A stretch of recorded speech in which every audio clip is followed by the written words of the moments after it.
Welcome back, everyone, to this week's Warrior Mode. Almost on time. Maybe one time soon. Maybe. If we'll get here on time. I know, Travis, it's a little bit meh, but we're here.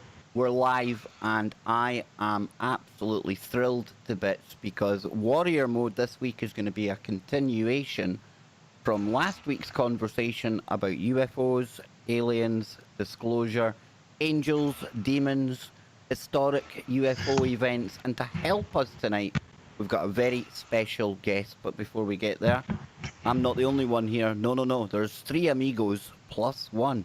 We've got Travis Short with us, and of course, the man himself, the spiritual warrior, Bill Bean. So before I even hand it over to Bill, remember, faith, strength, courage. That's the mode you need to be in for right now. So Bill, Travis, great to see you again, guys. Good to see you, Kev. Absolutely. Always great to see you guys, and it's always great to have the show going. I look forward to it every Sunday, and I want to thank everybody out there for hanging with us and tuning in every week. Well, this week's going to be pretty special, I think, Bill, because the gentleman we have joining us tonight made a big impression on yours truly the last time he was on. So I won't get to that just yet because I'm sure you've got a couple of announcements, a little prayer to say before we get going. But mark my words, folks, this is going to be a good one. So you've got about 5-10 minutes. Hit that share button and tell everyone that you know to head on over here, because this really is going to be a conversation that people will want to hear. So Bill, over to you, brother. All right, well, let's start it off with our opening prayer. And Father, I thank you and praise you for this blessed and appointed time. And please bless everyone that is tuning in right now to the show. And I ask that you please work through Kevin, Travis, and I to speak truth. And may you work through us to be a blessing to everybody out there.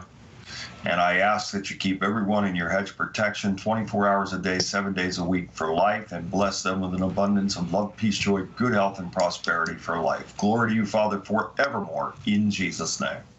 Absolutely fantastic. And I hope you're all ready out there for another good show. Travis, are you ready to go? I've got all of your information downloaded. Some of it I'd seen before, but some of it I actually hadn't. So I'm really looking forward to getting into that, bro. Good. I'm hoping we can open this up for a discussion, and I'm really glad to have Lon with us tonight.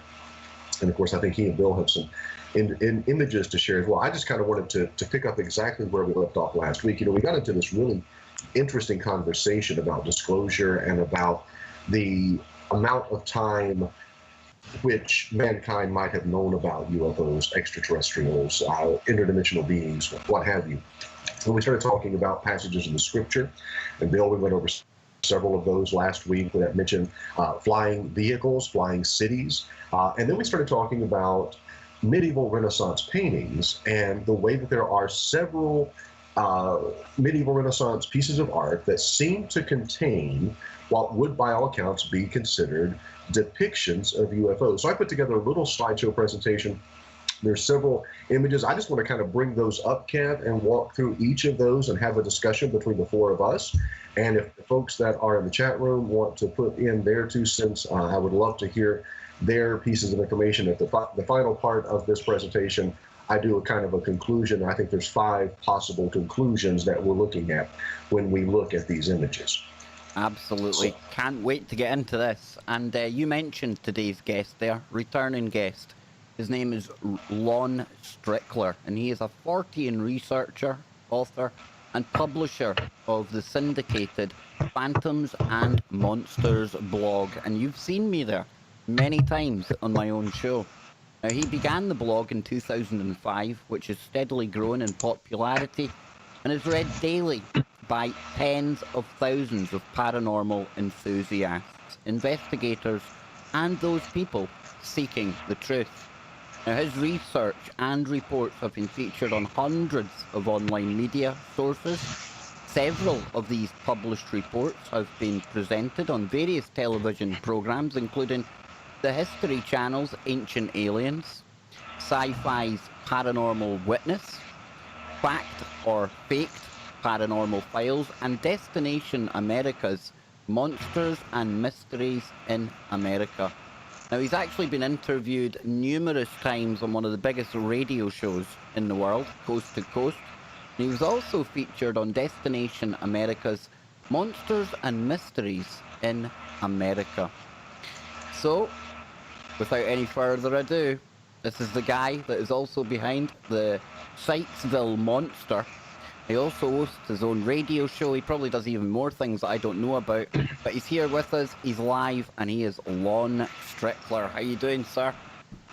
Hey, guys. Thanks for having me on. It's great to have you back, Lon. I wasn't expecting to see you so soon, but I think, although we're kind of taking you out your comfort zone today, I'm looking forward to hearing what you've got to say about the UFOs.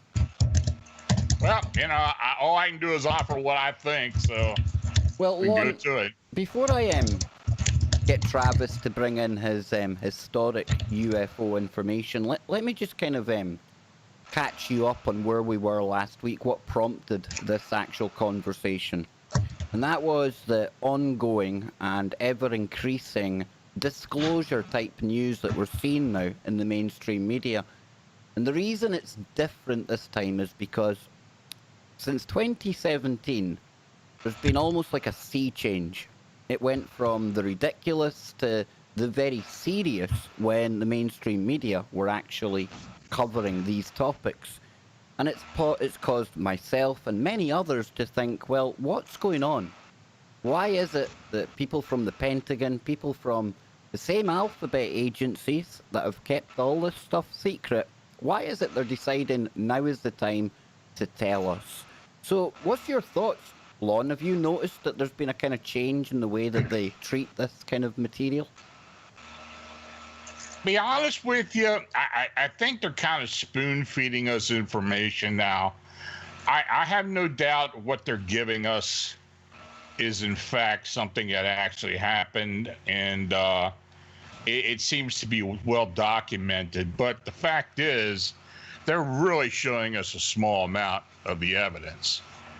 And when they start coming out with some type of information related to direct contact with these beings, then we can probably stand up and take notice. But at this point right now, I think they're kind of quelling the thirst of the public that are looking for some type of disclosure. And I think it got to the point where they were probably tired of trying to answer the questions and just threw it out there for us to digest. Yeah, I must admit, I've gone back and forth on this topic, Bill. Why now, but I'm none the wiser. So I think we should just really get into this. What do you think? And where would you like to start then, Bill? Do you want to take a look at Travis's information first, or where do you want to go? Well, you're doing it again. Oh, that's spooky, exactly what I was going to say. Let's start with Travis and what he has compiled. Okay then. So Travis, tell me what picture you would like for me to bring up first, and we can discuss that. Let's start, Kev, with the glorification of the Eucharist. Okay, give me 2 secs. And I shall find where we need to be. And there we go. Get in here, desktop, cancel that. Shows. Okay then, it's there we go. There should be 2 panels. Yeah. God the Father, God the Son, and There the we Holy go. Spirit. Yes, there we go. That's the one.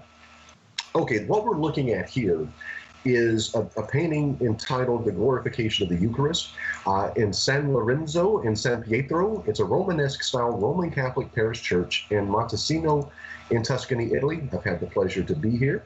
The church has a notable painting depicting the glorification of the Eucharist by Ventura Salimbini, and it depicts God the Father and Jesus and the Holy Spirit in the form of the dove in the very upper part of the painting, with their hands on what appears to be an astronomical depiction of the globe encompassing the universe. But I want you to pay special attention in the blown-up version of the representation of the globe. Does that look like the globe to you all? And during this time, it was not well thought that the Earth was round.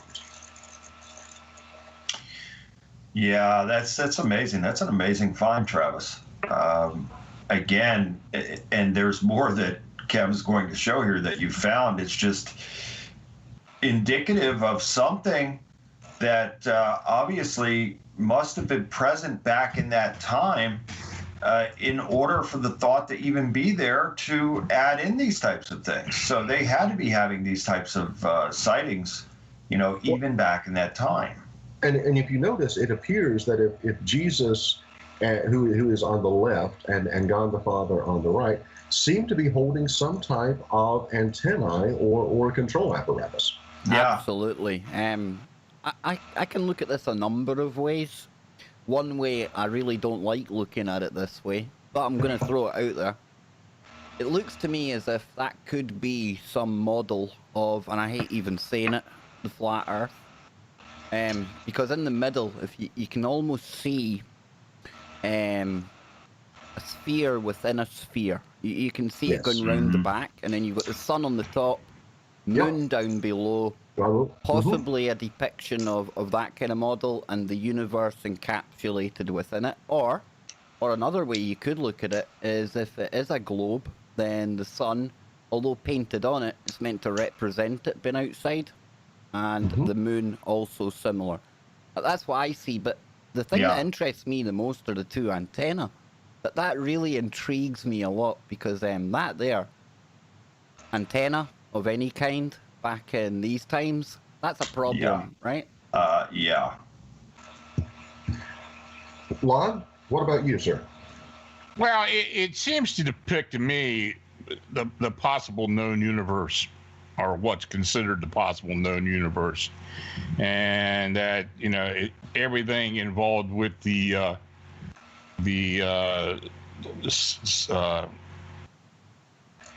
Trinity is kind of involved with the has to do with the known universe. Now, as far as those two antenna-looking depictions, I have no idea what that is. I mean, a lot of these Renaissance paintings used a lot of metaphoric image, and I don't know exactly what it was trying to refer to, but I think that may be something to consider, but to what it is, I don't know.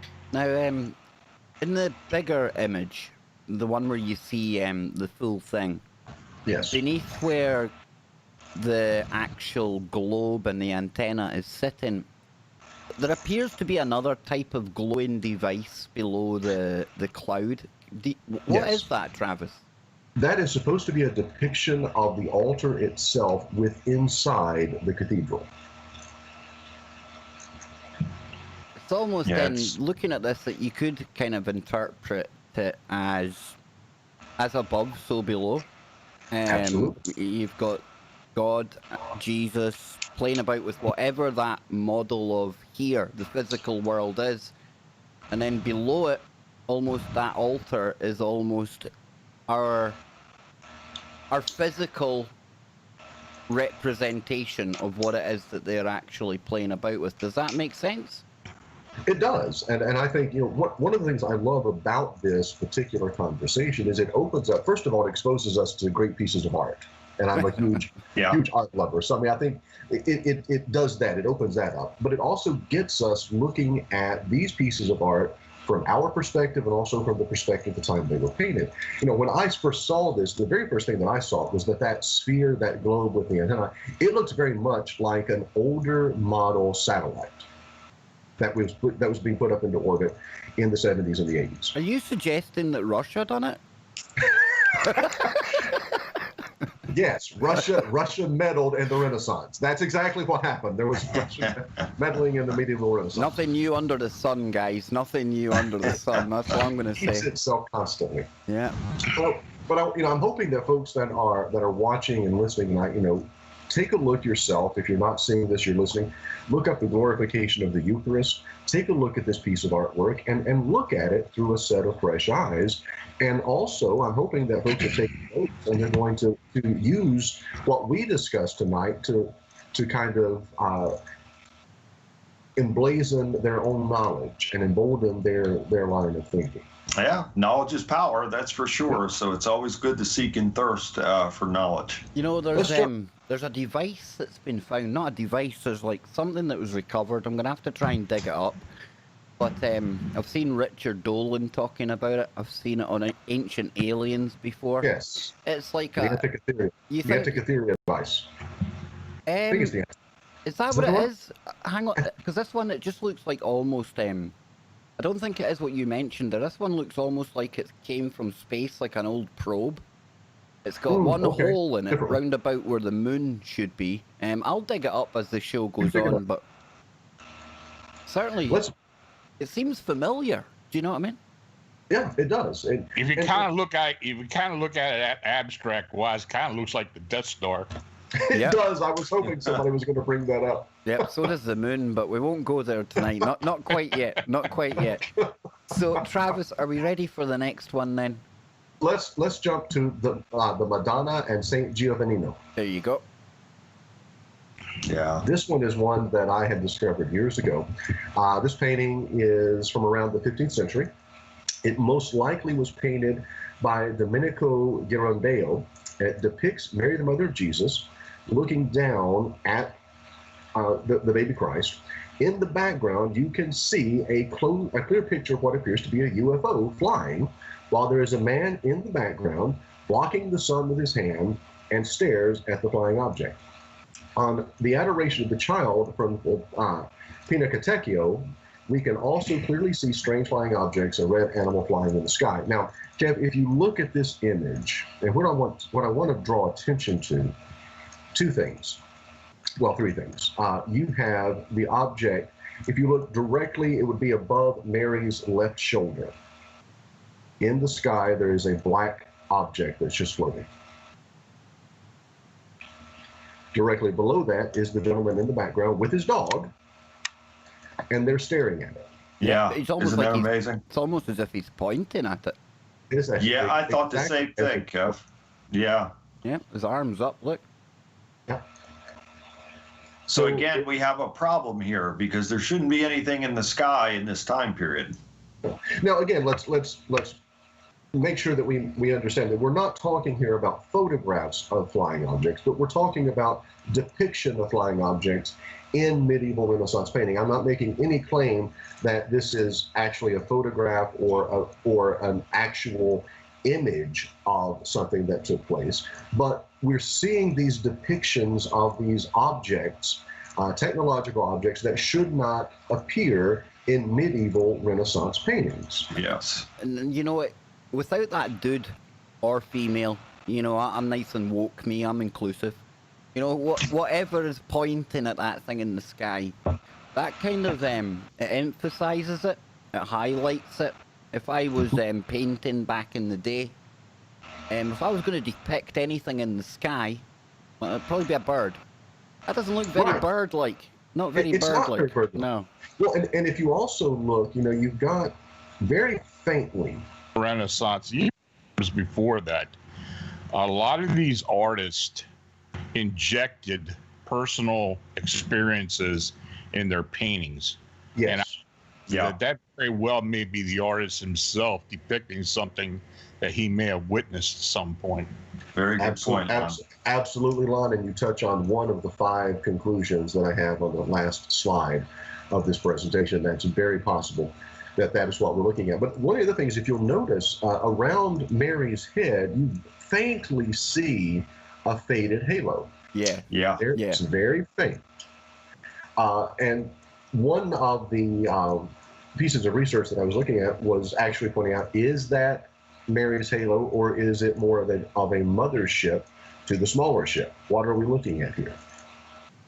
Quite bizarre. That's a good point, Travis. Yeah, and you can see it. I mean, again, we'll never know what the artist was trying to say, but you know, is it the traditional sun disk. It doesn't appear to be, in Catholicism when they're depicting, whether it's Jesus or Mary, that you always have the sun disk there above their heads. But I don't think it's that, because with those things, they are very pronounced, and they have the golden, the sun rays and all those types of things. So you make a good point there. So who done this, Travis?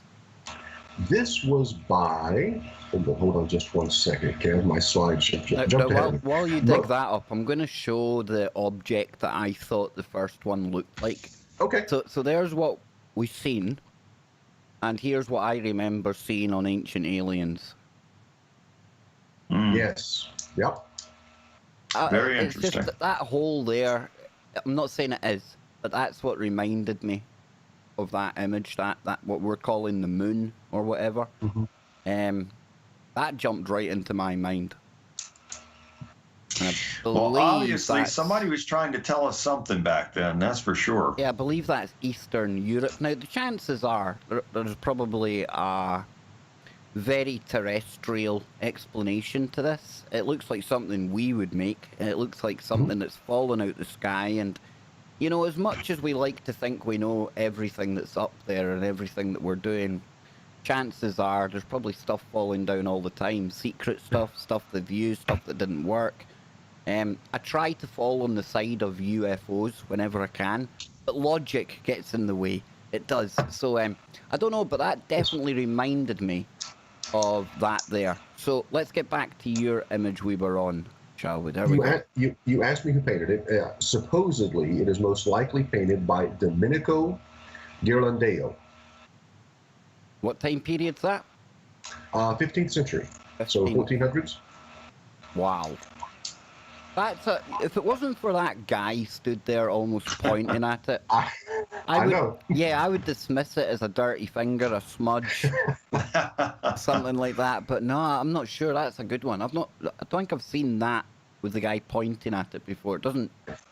Yeah, so like Lon said, very well could be the artist himself that had this type of experience that is trying to relay this through the piece of art here. And trying to talk about something like that in the 20th century, the 21st century was bad enough. Imagine trying to tell people back in the 15th century that you're seeing things that shouldn't be in the sky. So it might have been easier to show than to tell. Yeah, exactly. Big time. Yeah, it is interesting. Whatever it is, and whatever the case may be, I've seen that before. And, that piece of artwork, like Travis said, I saw it years ago as well. And was always fascinated by it because to me, it's very clear that whomever the individual is there and the dog, they are looking up at something that's pretty large. Absolutely. So what's the next one, Travis? Let's look at the Annunciation with Saint Emilius. Okay, where are we now? There we are. Let me bring that up for people to see at home. There you go. Okay. Now, we're all familiar with the Annunciation. That is when the angel Gabriel appears to the Virgin Mary and explains to her that she has been blessed and favored by God, and she is going to be giving birth to the Christ. Now, in this particular depiction, and again, going back to something that Lon said, they actually did insert a medieval Renaissance era saint, Saint Emilius, the patron saint of Ascoli Piceno in the Italian marches. It shows a local saint effectively intervening in a biblical event, of course, which we know did not happen, but it gives him that context and that setting as being here. But that's not the interesting thing. The interesting thing is if you enlarge that just a little bit, Kev, you will see in the sky a circular craft with a beam of light shooting down to the bottom right corner where you see the Virgin Mary kneeling. This is a 1685 painting, and this is how the artist is depicting the announcement of the angel Gabriel to the Virgin Mary. Discuss. Well, to me, looking at that, what jumps into my mind is that the artist is almost, in my mind's eye, it suggests a channeling a communication, something coming down from above directly into her head. Again, there shouldn't be anything up in the sky beaming things down, but that's what I get from it. Bill, what do you see? Well, it takes me right back to the scriptures again. And also, you know, when Jesus was in the Jordan River being baptized by John the Baptist, the dove and then the voice of God is heard, "This is my son in whom I'm well pleased." So again, for me, it takes me right back to Psalm 68:17, the chariots of God are 20,000, even thousands of angels. The Lord is among them. So it's clear to me, based on the scriptures, that our God, Yahweh, the creator of everything, for whatever reasons, created these flying craft, which I believe are called Merkabahs. And why does he use that? Why does his heavenly host use them? I don't know. But we see, you know, and certainly when we see things like this, in that depiction, and like Travis points out, it is shining down on Mary, so it is not a threat coming from the sky. I take it as a blessing over her, in my opinion, from this heavenly chariot. So as we discussed last week, and I've talked about it before, I feel that there are 4 sources of these flying craft, and I think the first is from our Creator, our God. I think he's the one that created these things. And furthermore, when Satan and a third of the angels were cast out of heaven, I believe they were cast out in those flying craft, and they came down here and took human women and produced that hybrid offspring of giants called the Nephilim. And then, you know, through fallen angel technology, I believe that our governments on the earth have made deals with some not so good beings that are a part of the satanic kingdom. And so you have these manufactured flying disc or triangles now that our governments, specifically the United States government in the black projects, do have this type of capability and technology. And lastly, in the vastness of everything that our glorious God has created, why wouldn't he create life elsewhere? And if that's the case, well, then that would be, in my opinion, the 4th piece of this puzzle, that there perhaps may be others coming from somewhere else just to have a look in. And so whatever the case may be, I believe strongly in that depiction there, it comes across to me like it is a blessing that is shining down upon Mary. Yeah, it almost looks like the UFO that I chose for Lon's picture tonight. You know, you see the disc shape. It looks like your classic saucer type craft. But Lon, what do you see when you look at this, brother? Well, you know, this is kind of similar to a lot of the descriptions of depictions and sightings throughout history.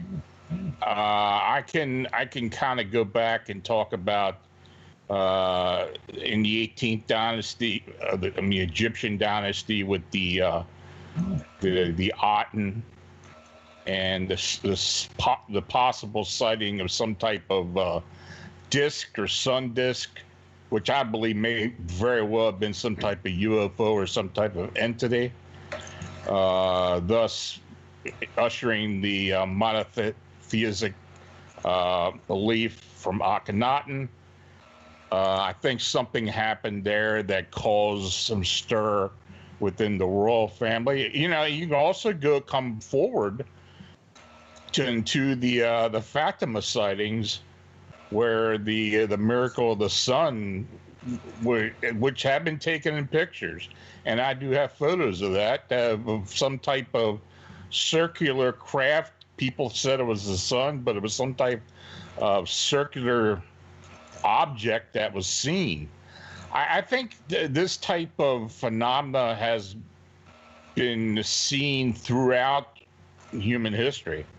And once again, this may have been a metaphoric type of depiction, since the angel Gabriel is involved. It may have been to some type of conjecture, but possibly thought that this was a the craft that brought him to Earth at the time. So I don't know. I know these type of sightings are well known throughout history.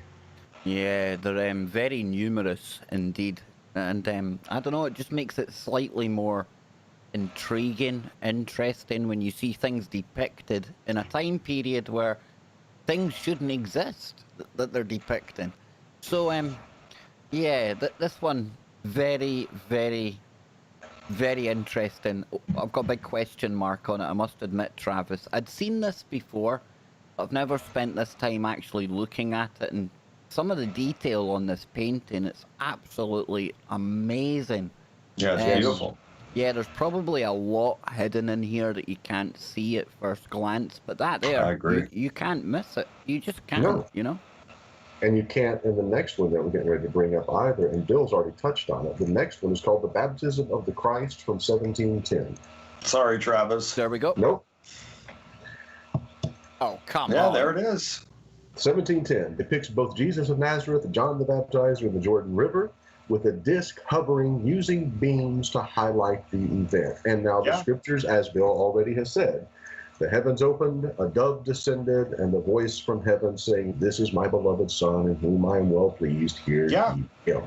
But I want you to take special attention at this one, Kev. If the other one blew your mind, enlarge that image for the viewers and the Yeah, listeners. just looking at it, I mean, if this is an artist trying to, like, paint the sun with beams coming out of it, he's garbage. And we can see he's not garbage. He failed on yeah, that. yeah, we can see they're not a garbage artist, okay? So, No. we go in here, we look at it. That is It literally, it is a disc with a central beam of light in the very center, yep. and then 4 rays emanating from the disc. That's that speaks for itself. I don't know what I can add to that, Bill. You know? No, and look again, like we said in the last one, you see the rays coming down, and I take that as blessing. This is God's blessing and favor that is coming down through those beams and rays that are coming down upon Jesus and John as they are in the Jordan River. What do you make of this one, Lon? Well, I used this image in an article I did several years ago entitled "The Supernatural Christ," and possible theories that Jesus may have actually been an extraterrestrial being of some type. You know, it was just a theory piece that I put out there. But at the time, I suggested that this may very well be some type of extraterrestrial acknowledgement of Jesus himself. That's a good way of putting it. Yeah. Bang, Travis. You've definitely thrown a cat in amongst the pigeons tonight, haven't you? Wow, man. Well, I like stirring the pot, as it were, Jeff. Absolutely. And again, there's no mistaking that. There's no way that you, I mean, based on that depiction right there, it's showing you, and you know, going back to what Lon said, which was a very good point about the artist really emphasizing and wanting to show, you know, whether it's something that the artist had a vision of or whatever it may be, he's really emphasizing on this, and it is unmistakable as to what it is. You know, without wanting to sound controversial, but it will. Just to follow up on what Lon actually said there, his article, something I've thought about in the past as well, the extraterrestrial thing. I don't think it's as controversial as it sounds. Not at all. Because I don't look at Jesus as being of or made on this planet. So does that not by definition make him extraterrestrial? I know it's kind of semantics, but well, if you want to go further than that, our God, our creator of everything, Yahweh, wasn't of this planet. He created everything. Where is he from? I have no idea, nor does anyone else. However, I can tell you this, again, biblically, he hovered over the waters in a cloud, which I'm convinced is a UFO, a disc, or whatever it may be. And he formed and created everything. He spoke it into existence. So where's he from? I don't know. Technically, that would make him, he's not of this world, so he's from somewhere. So I don't like that word alien or extraterrestrial, but it certainly makes our creator, our God, from someplace else, because he came from someplace else to create all this. And created every single bit of science that we've uncovered so far, and far much more to uncover. And I always refer back to taking the rib from Adam, making Eve from the rib. Yeah. That's high technology that we're only getting back to round about now, It's a surgery. It's describing a surgical procedure. And then almost like cloning, or using that in some way to create another being. Absolutely amazing. What's next then, Travis? The next one is going to blow your mind even more, Kev. This is from 1365, The Crucifixion of the Christ. It is a piece of art in 3 panels. The middle panel, of course, depicting Christ on the cross. The left panel and the right panel, if you will notice, in the upper left corner and the upper right corner show aerial spaceships hovering over Golgotha on the day of the crucifixion. Look at that. Yeah, the one on the right, if I zoom in on this is the one that I'm more familiar with. Yes. Hard to actually argue that that could be anything other than a flying craft with some kind of entity in it. I mean, what else can you describe that as, Bill? It's right there. I mean, it's there's no mistaking it. So again, the artist wanted to put emphasis on that. And in my opinion, being a holy depiction, I believe that the artist was trying to say that the angels were traversing the heavens, which means skies, in those flying craft at the time of this momentous thing that was taking place as Christ was being crucified. Lon, what have you got to add to this one, sir? This is quite an interesting one, and like I said, it's kind of hard to argue. I think it's also a metaphorical depiction of trying to explain, something that may have happened at the time of the crucifixion. Was did the heavens open and something come forth that they couldn't explain? Who knows? Lon, I would be actually quite surprised with the significance of what was going on, with the importance of the character involved as well. It would seem strange. It would be met with nothing. Just another day and it just went by without anything happening. I would have imagined, again, it's just me talking here, guys, but I'd have been looking to the heavens for things happening back then, for sure. Well, the Romans crucified a lot of people. I mean, they really did. They crucified thousands. And,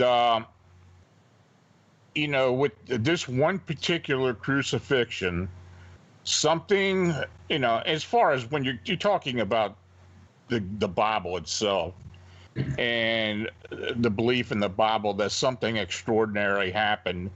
And when you had these artists, especially this artist, which was in the late medieval period, their belief kind of did evolve later on. But I think this artist was trying to explain through his art something that actually was depicted in the Bible as far as with the crucifixion, that, the heavens opened and, that it was a godly demonstration or something. Well, and Lon, and I'm sure Bill will echo this, of course, from a biblical narrative standpoint. 2 specific things happened according to the gospel accounts on the day of the crucifixion. One was a massive earthquake. That actually... You just took the thoughts out of my head there, Travis. Yeah, I was going to go there. Absolutely. You're right. And the second was a supposed eclipse, where at noon, the earth became as night. So, at least from a biblical narrative, in at least three, if I'm not sure if all 4 give that same account. I don't believe John does. I know Matthew, Mark, and Luke do. Right. They give the narrative of those 2 things happening. So we know that, at least from the perspective of the writers telling the story, those two things happened, at least in their perspective and in their minds. Yep. Somebody in the chat, they made a good shout about archetypes. Yeah. It's depicting Very much. something. I'm trying to think though, you know, back then, what would you depict? What would it be depicting? Putting somebody inside something that looks like a comet? They're right. There wouldn't be anything to reference it to. There shouldn't have been anything like that. Technologically speaking, there shouldn't have been anything that you could reference something like that to. Yeah. In that time period. And that was a good shout, whoever put that in there. Very interesting. All of these images so far have been interesting. And we're not even done with them yet. So, next. We're going to jump. Now, I want to make a statement real quickly. I know there's probably some people saying, you know, what about Native American artwork? What about Jewish artwork, Islamic artwork, Asian artwork, Hindu art? We could look at every culture and their religious iconography in the entire world, and we would find very similar types of depictions. I focus this entirely on the Bible and Christian paintings from the medieval Renaissance. We could do show after show after show on depictions of aerial phenomena in different cultures. The next one, though, we're going to jump out of religious context to actually a wood graving from 1561 Nuremberg, Germany. Ah, that's one. Yeah. Now, Aerial battle. good luck Yeah. to anyone who's got some kind of way of depicting this as anything else other than crazy things going on in the sky. That's all I can say. Here we go, folks. There you are. 1561. Quite Nuremberg, famous, Germany. this one, right? Very, very famous. Celestial phenomena, mass sighting of aerial phenomena or unidentified flying objects. The phenomena has been interpreted by many modern UFO enthusiasts as an aerial battle of extraterrestrial origin. It is mostly dismissed by skeptics, as you can imagine. Some reference Carl Jung's mid-20th century writing about the subject, while others find that the phenomena is likely to be a sundog, which is a type of dual suns in the sky at a certain point of day. Now, let me give you a little historical on this. Morning of April 14th, 1561, daybreak, between 4 a.m. and 5 a.m., a dreadful apparition occurred on the sun, and then it was seen in Nuremberg, in the city, before the gates and in the country. By many men and women, at first, there appeared in the middle of the sun two blood-red semicircular arcs, just like the moon in its last quarter. In the sun, above and below and on both sides, the color was blood. There stood a round ball of partly dull, partly black ferrous color.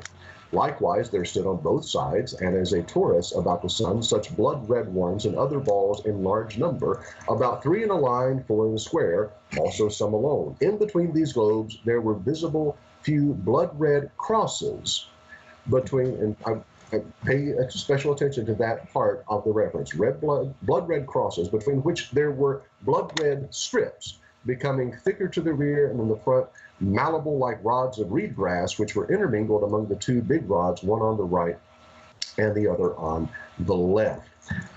Now, this is actual testimony of individuals that when they woke up this morning, this is what they saw in the sky.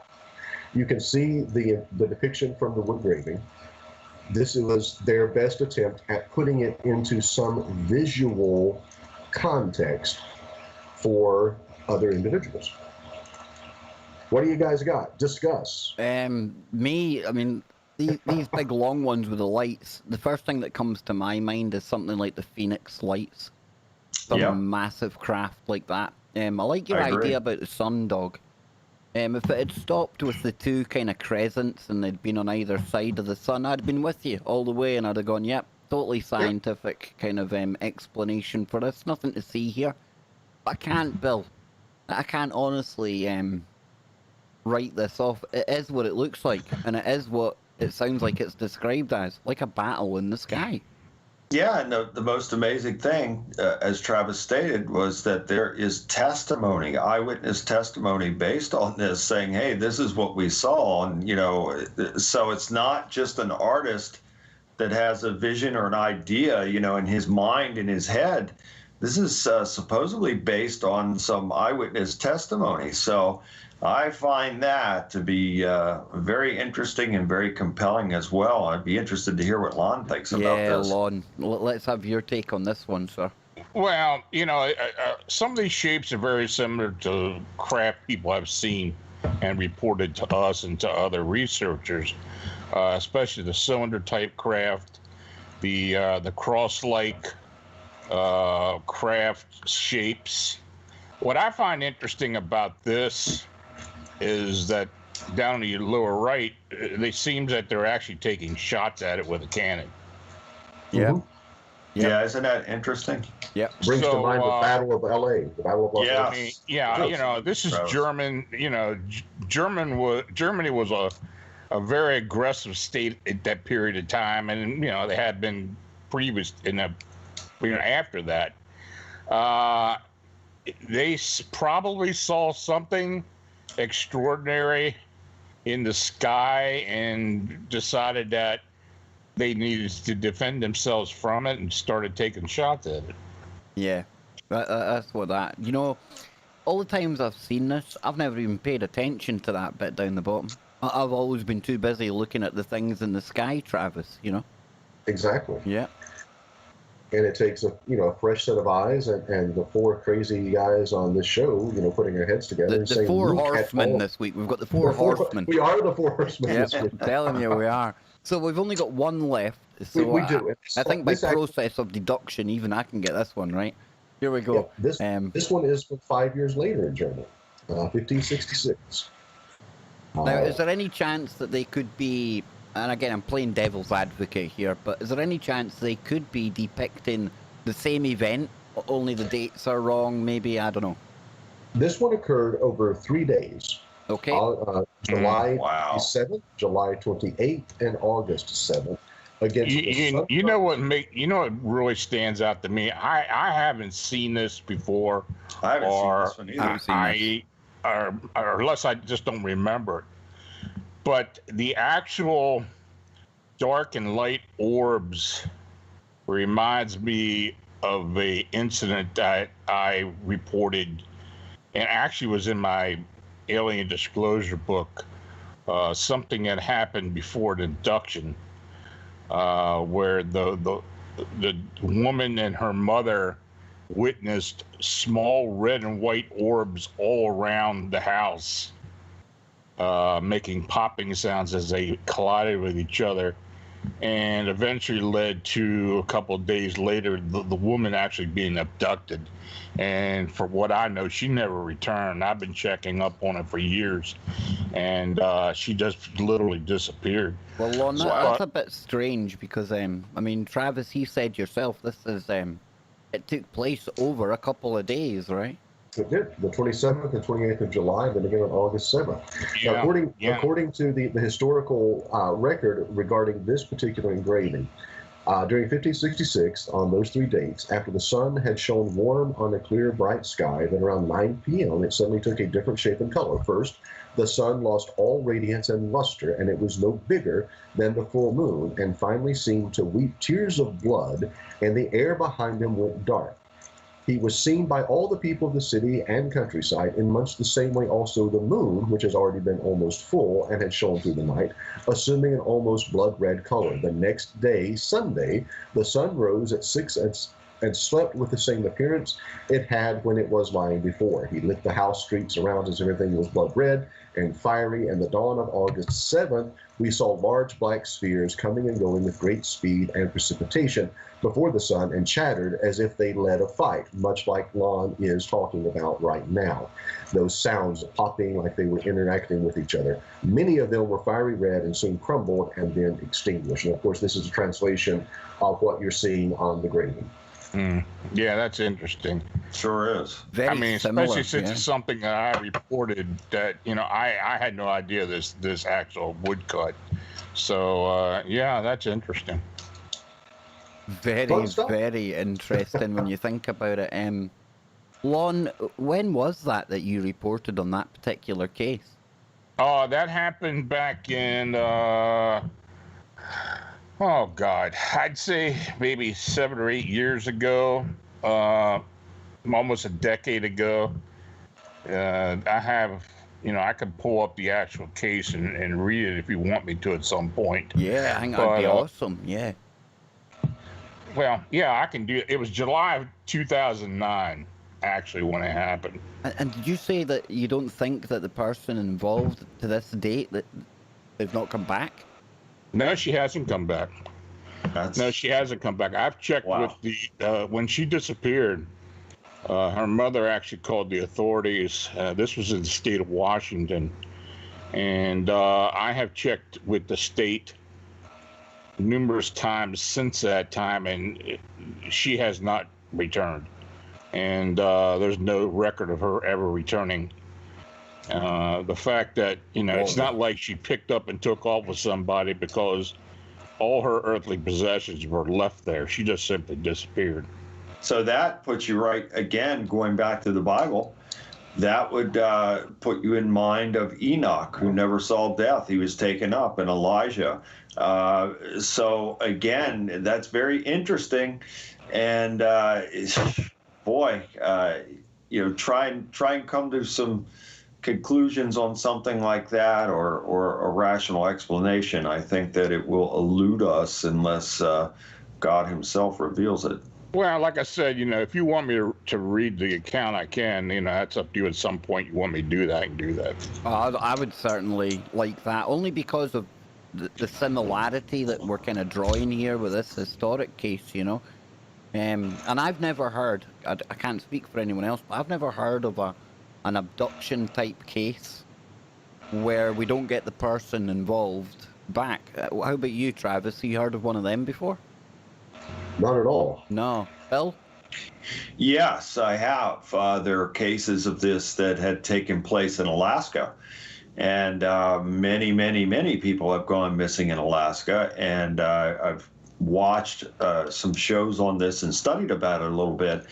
And supposedly, now I can't say with certainty because I wasn't there, but I'm basing this on what I saw on the show and what I've studied, is that there seem to be UFO sightings and phenomena taking place in and on and around that time period of all those people going missing in Alaska. Mm. You're right. You're talking. There's actually a movie that was made mid-2000s called The Fourth Kind. Yeah. That's right. I've seen that. Yeah. So actually, my daughter and I just watched it this weekend. Very good movie. Based on actual events, not a true story, but events of those in Nome, Alaska, that had gone missing. Twice the disappearance rate of any other city in the U.S. Yeah. Yeah, I've been involved with several of these abduction cases in the past, and as well, I've investigated, I guess the most famous one is the Todd Seas case, where an individual was supposedly abducted. People had seen a craft at the location where he was supposed to have been at, and he disappeared for about 36 hours, and while they were searching for him, his body, his dead body, ended up not far from the house where he lived, just like it was just suddenly placed there. Wow. So that's a well-known case here in Pennsylvania. And I'm not familiar with that case, No. Lon. Yeah, it's happened in 2002, August of 2002. There's, Butch Witkowski and I have been investigating this now fairly intensely since 2013, but it's something I had always been interested in. And this gentleman by the name of Todd Seas was actually, he went out into his property, and then he went up the I forget the name of the ridge, but anyway, he went up there, and this is near Northumberland, Pennsylvania, and he was up going deer spotting, basically, is what he said. And is this like central PA, Lon? Yeah, it's Northumberland County, and and he didn't return, and they went out looking for him. There was about 200 people, local officials and actually public, that were out looking for him along the ridge line. and they never found a trace of him. They found his four-wheeler and a few other small items, but nothing that suggested that he was still around. So 36 hours later, his home was below the ridge, and his body was found underneath, kind of in a ditch underneath a large log that had been placed over top of it. Wow. But, when they did the autopsy on the body, there was no blood in the body. They did find a small bit of it that had to be taken out of the leg, but the cavity of the body had no blood. They tried to use the excuse that he died of cocaine and toxicity, but we do have the actual autopsy report, and the autopsy was actually done in Allentown, Pennsylvania, which was almost 100 miles away from there. Interesting. And it was a very strange case, and I've written about it several times.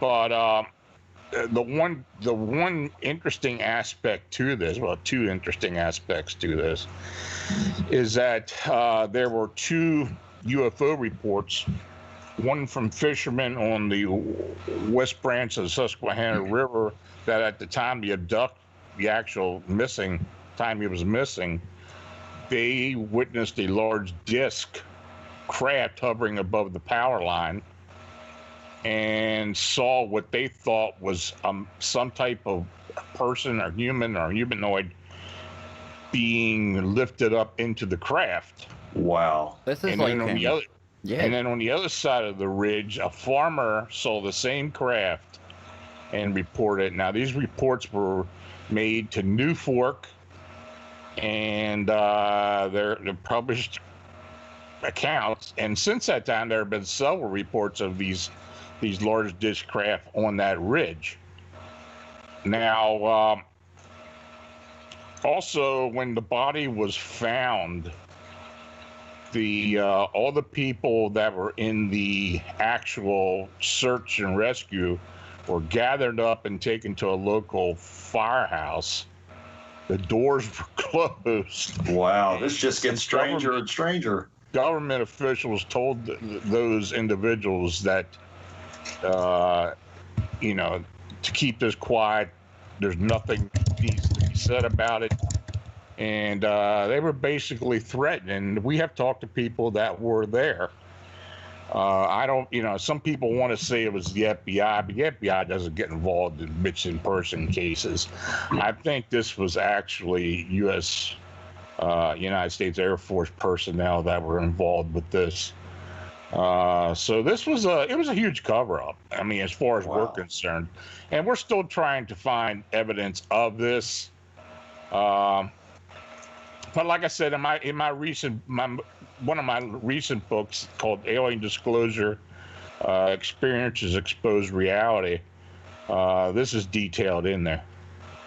Boy, Lon, Travis just sent me a quick instant message, and I've asked you to contribute to Stranger Than Fiction 2, the new book that I'm going to start work on soon, and I'd love for you to bring that account into the book. If you would consider doing it, that would be great.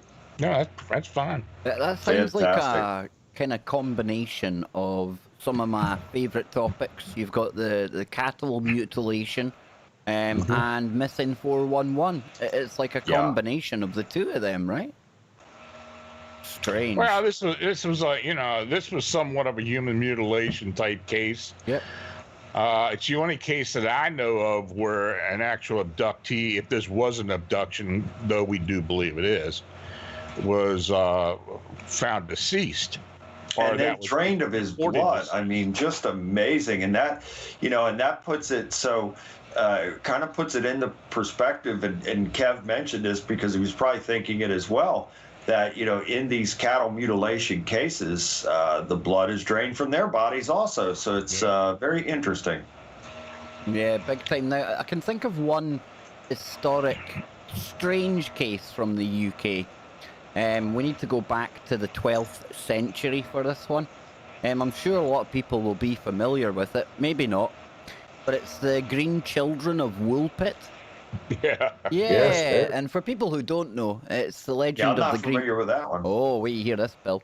The legend of the Green Children of Woolpit concerns two children of unusual skin colour who reportedly appeared in the village of Woolpit in Suffolk, England, sometime in the 12th century, perhaps during the reign of King Stephen.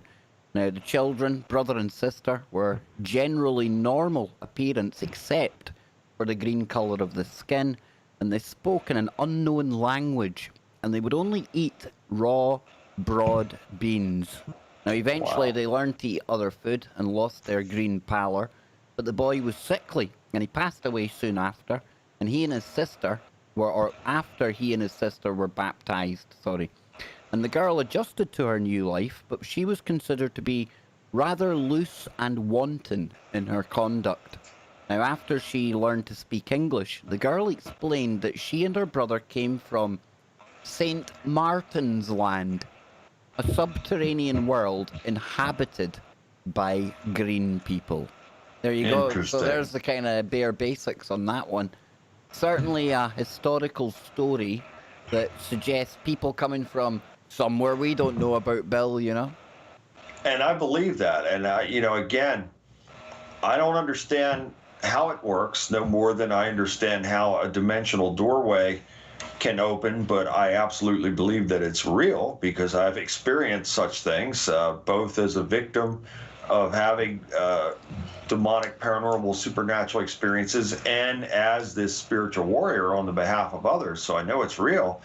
And I've long believed that there is some type of colonization in the inner earth. I don't understand it, but I absolutely believe that it's real. And furthermore, I certainly believe that there are so many things taking place around us that we cannot see or hear or perceive because, again, we as human beings, we only use a small percentage of our brain and our brain power. Therefore, I would have to think that if we used a larger percentage and capacity of our brain power, that we would see and hear and feel things like literally a whole world that's around us that we cannot perceive. Yeah, big time. I agree with you there, Bill. I really do. I agree with you as well about the inner earth aspect. I've got no idea how any of it works. Yeah. But, when I look at a grey alien, Travis, a grey alien to me looks like it would be absolutely ideal for a underground environment. Big eyes for seeing in the dark, nice and small for getting through things. But that's just my thoughts. What do you make of the kind of the children of Woolpit? That's a weird one, right? I've always loved that story. From the moment I uncovered it, I found it fascinating, everything about it. But I agree with you, Kev. I mean, especially the grays, I mean, the large eyes to see. And especially, as we've, heard from certain autopsy experts, that those are actually lenses over their eyes that's actually protecting them. And then also the lack of pigmentation. All of these things really do address an entity, a creature that's living somewhere where there is a lack of exposure to sunlight. Absolutely, yeah. Makes perfect sense. Now, Bill, you've given... as much as any of this can make sense. It makes perfect sense. Exactly. Yeah. Now, Bill, you've given us a picture here as well.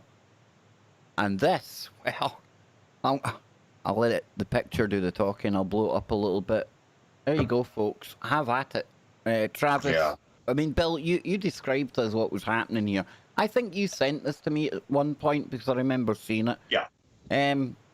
Tell us the kind of context then, Bill. Well, for those who don't know, yes, I've had many paranormal, supernatural experiences in my life from an early age in childhood. And some were divine, but much of it back then was absolutely evil. And the same thing with the UFO phenomena. I've had many sightings and experiences with unidentified flying objects and non-human looking beings throughout the course of my life. And I started documenting these things in 1995. And I started having the experiences in January of 1995 on a regular basis, having the regular sightings. But then I started documenting in October of 1995, and throughout on a regular basis from October 1995 into the year 2008. And I still, once in a while, still have these sightings, and I take photographs and, these types of interactions, which I believe are divine now, and I praise God for that. But this photo in particular was taken just north of Baltimore City, in Baltimore County, in an area called Reisterstown. And it was taken in the year 2001.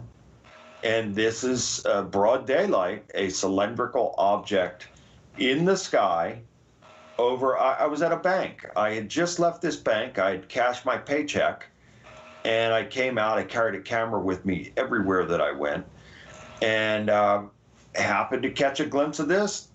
Caught it perfect.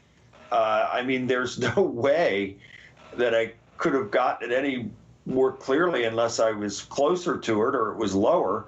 But I caught a very good depiction of it there, this cylindrical type of object, broad daylight, over this parking lot at a bank that it was a shopping center to the right of the object. So I had just come out of the bank. So I would have been facing the shopping center and got into the vehicle and had this sighting and took a quick photograph, and there it is. So it's this cylindrical type of object. And I do have videotape as well. Was that hovering, Bill, or was it actually moving? It was moving, and I caught it perfect. I couldn't have gotten it any more perfectly. And I have videotape of a similar object that was over my home. So this was 2001, and the video that I have of an object, either the same object or a similar object, was shot, I believe, in 1999. And talk about your classic kind of cigar-shaped craft, right? Broad daylight. Bill, me and you, we've known each other for years, and I can, I'll tell the audience, I mean, you're somebody that has a frequent kind of habit of sighting things around you. It's no surprise with who you are, but just to give the audience that little bit extra kind of context to this, it's kind of something you're quite familiar with, right? Because you seem to see them a lot, dude. Very much so. And again, we've covered this before, and it is worth repeating that I have these interactions even to this day. Now, not on the level that I used to. I mean, it was so crazy back in that time period that everywhere I went, and including out of state, I would see they would seem to be with me. And I could put back then you had the big camcorders, and I could put the camcorder on the tripod in the backyard, and within minutes, these objects would come. I mean, it got to the point where I'd shot 16 hours of video footage and taken probably, I don't know, near 1,000 photographs of these objects. I've had as many as 50 people in a group with me that have witnessed them with me. I've been covered on the 6 o'clock news, the 10 o'clock news, the 11 o'clock news, and in many newspapers and magazines as well, just for the UFO aspect of this. So I firmly believe, Kev, and not that I'm any special one, nor would I ever claim to be, but I believe that God had a purpose for me before I came into this world. And I think that's why the devil was creating so much havoc for my family and I, is that I think the devil was literally trying to kill me and stop me from being where I am right now in service to God and helping other people. So there were times that I've seen multiple objects around me that I felt like I was being protected and escorted. Now, these are objects in the sky that were over my car as I'm driving down a road, and I felt like I was being escorted and protected. And there were other times where I felt like my life was in danger with some of these objects and some of the non-human looking beings that I've had sightings and interactions with as well. Travis, what do you make of this one then? You know, it is, as you guys have already said. I mean, very typical, stereotypical even of the cigar-shaped aircraft. Now, Bill, I'm guessing, I'm trying to do a little bit of size comparison. I'm going to say Yeah. easily the size of a 747 or a 757. Easily, yeah, it's a very large object. And, again, you'll see in some of the photographs that I've taken, some of these objects, now some look like they're orb-like, but others look very large. And I have seen with my very own eyes objects that appeared cylindrical like this suddenly change its shape into something circular.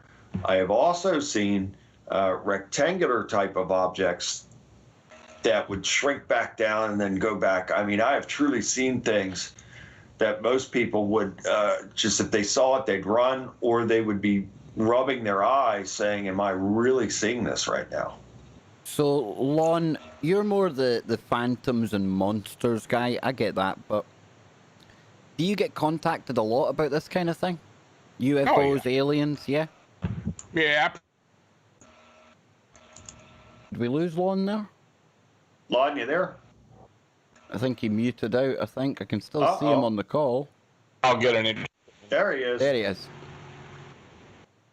Oh, Still there? Good. yeah, we're here. We're here, Lon. Yeah, you cut off just after I'd asked you whether you get these reports. I don't know. It's probably Skype. No, cutting in and out. Uh-oh. Ruh-roh. Am I going to have to pray over this? I'm going to have to try and reconnect Lon. That's what I'll do. There we go. Right. Hang on then. We'll try and reconnect with Lon. Oh, is it one of these shows, guys? Is it? You kicked him out. Only it says so down here. Only so I can add him back in again. Only so I can add him in. I only kick out for the best of reasons, Travis. You should know that. I think his connection's gone down. Because it's not actually... He's not picking up now. God bless him. Maybe there's a storm or something in his area. Yeah, it could be. It could very well be, actually. We've had a lot of that activity lately in the region. There he is. He's Yeah, back with I'm us. back. I think I'm back now. Yeah, so Lon, what's your kind of experience with the website, people contacting you? You gave us that amazing story about the abduction. Yeah. Never heard anything like that before in my life, to be honest with you. I get a lot of different stuff. I mean, it's numerous and worldwide as well.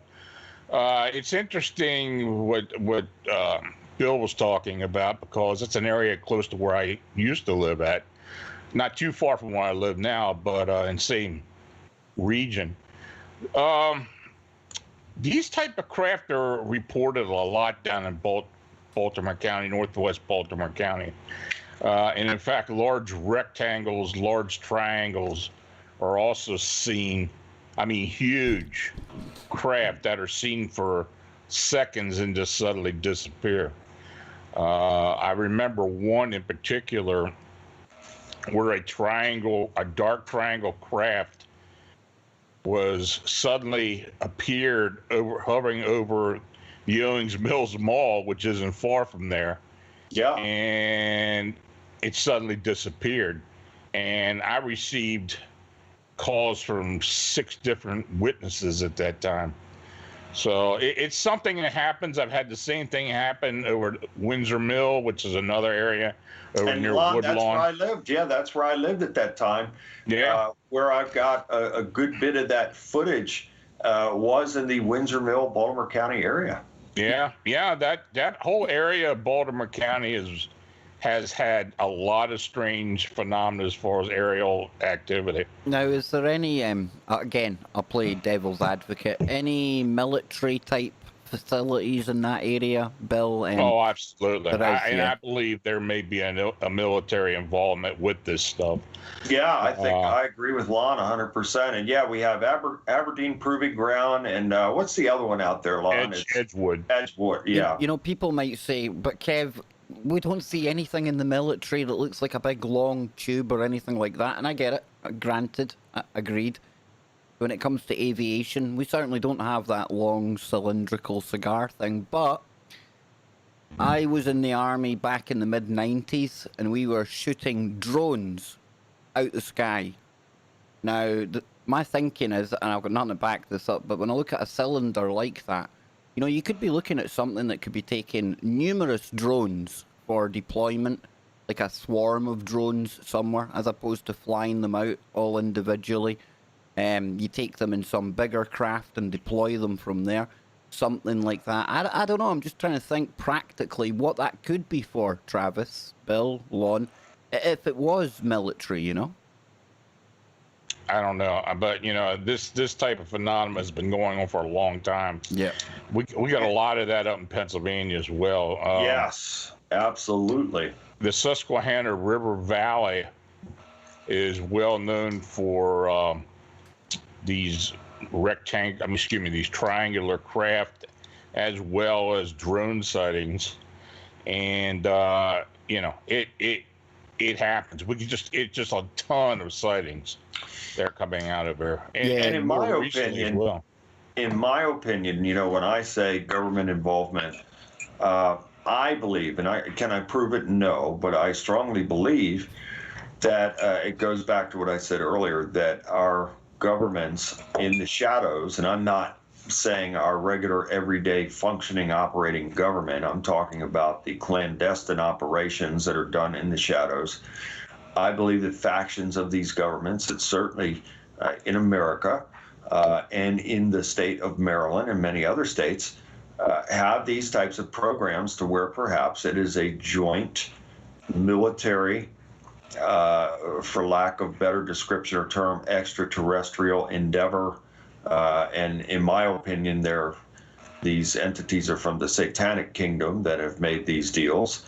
And if any of this is true, then it very well may be, you know, explain some of the things that we have witnessed and continue to witness in the region and area. And Lon, I think you brought up, if I'm not mistaken, you and I talked about this a while back, about a craft that was it fishermen or someone fishing on the banks or something at the Liberty Reservoir saw this craft come out of the water and go up? I don't know if it was the Liberty. I can't recall that offhand. Mm-hmm. There have been instances where people have reported these submerged craft coming out of large bodies of water. There have been several of them here in the United States. I mean, you know, Lake Michigan is well known for that. There are some larger lakes out in the western part of the country where this has been seen. Chesapeake Bay, another place. And recent, just what, 6 months ago or whatever, if that, they had a sighting of 3 UFOs hovering over the waters, not far from where I live now in Annapolis, over the Chesapeake Bay.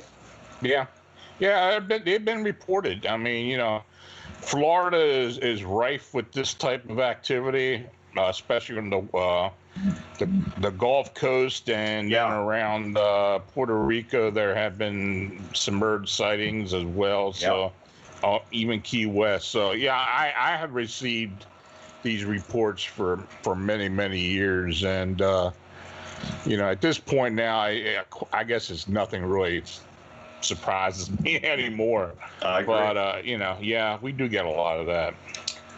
You know, these things, you could argue, it's not that we're just being contacted by aliens now. I mean, we've looked at some of the historical stuff there, but we've only scraped the surface, really. But one of the things that always stands out in my mind, and if we go over east to Asia, you know, the Vimanas.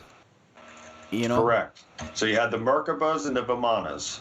Yeah, I mean, these things here, I don't know, it's every time I've had a guest on talking about this when they've read into the ancient texts, it certainly seems to be describing what we would call a flying craft. Yeah. And then you've got the temples as well that are almost built in homage of what was once there, you know, of what brought the gods down. The temples are built like the Vimana.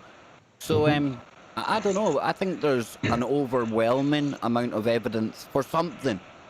I don't know what the relationship is. I don't know where they come into the picture, but when I look at stuff like this as well, guys, this is the kind of information that the Nazis were after back in World War II when they were trying agree. to, yeah. Yes. And I think you could probably make a good case for us humans having anti-gravitic technology from at least World War II time. And then that begs the question, then, where are these craft? Do we have this secret space force that we're told about? Are some of the things that we interpret as alien, are they actually ours? Where'd you come in on that one then, Bill? Well, again, do we have the answers? No, we could speculate. My best guess would be that if in fact we do have craft like this, well then obviously they have to be in special underground type of hangars, I would think.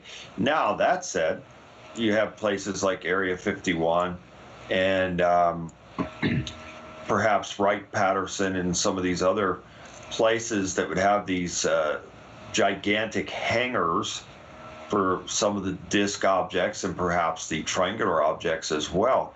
I've studied about other places in California that have these gigantic doors that open up and the craft go in down into the ground, you know, through these gigantic doors, and that goes for mountains as well. All of a sudden you have this gigantic hangar door opening up in the side of a mountain and these objects go in that. So there are plenty of places for these types of craft to be out of sight, if in fact they do exist, which, you know, based on my experiences, you know, there's no doubt in my mind that they exist. But if it is some type of clandestine type of operation taking place between non-human entities, whomever they are, whatever they are, and you know, people in the shadows in the alphabet agencies, then in my opinion, there's plenty of places that they could hide. Yeah, absolutely. And Lon, it would be remiss of me if I didn't ask you your take on a location that I'm sure you've probably done investigations on. It does tie in with this, Skinwalker Ranch. Now, I know it's famous for the Skinwalker, but we've just had the TV show on history, The Curse of Skinwalker, and in season 2, the astrophysicist Travis Taylor, the owner of the ranch Brandon Fugel, and the Attorney General for Utah, they all got together for the season finale. And in season 2, to give you an idea, you know, they're going to try and establish contact with whatever the alien is that's above, on, and below Skinwalker. So your thoughts on Skinwalker, Lon? Is it somewhere you've looked into yourself? Oh yeah, I've been looking into the Skinwalker Ranch even before Robert Bigelow owned it. That's been almost 30 years ago. What's your take on it? You know, when the information first started coming out about the actual ranch area itself, you know, it was really hard to understand a lot what had been going on. I have talked to people in the past who have done some investigation near the area, and haven't been able to go into the actual location, but I do believe that there is some type of supernatural activity going on there. I do believe that, and there is some evidence to prove that.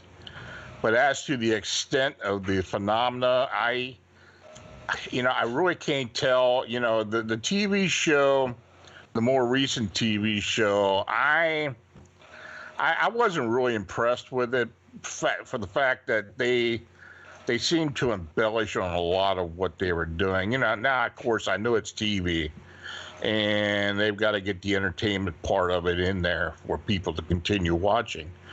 But you know, this is an area that's going to require extensive investigations and to the point where they are able to actually do some heavy excavations as well. and it seems that they're kind of reluctant to do that at this point.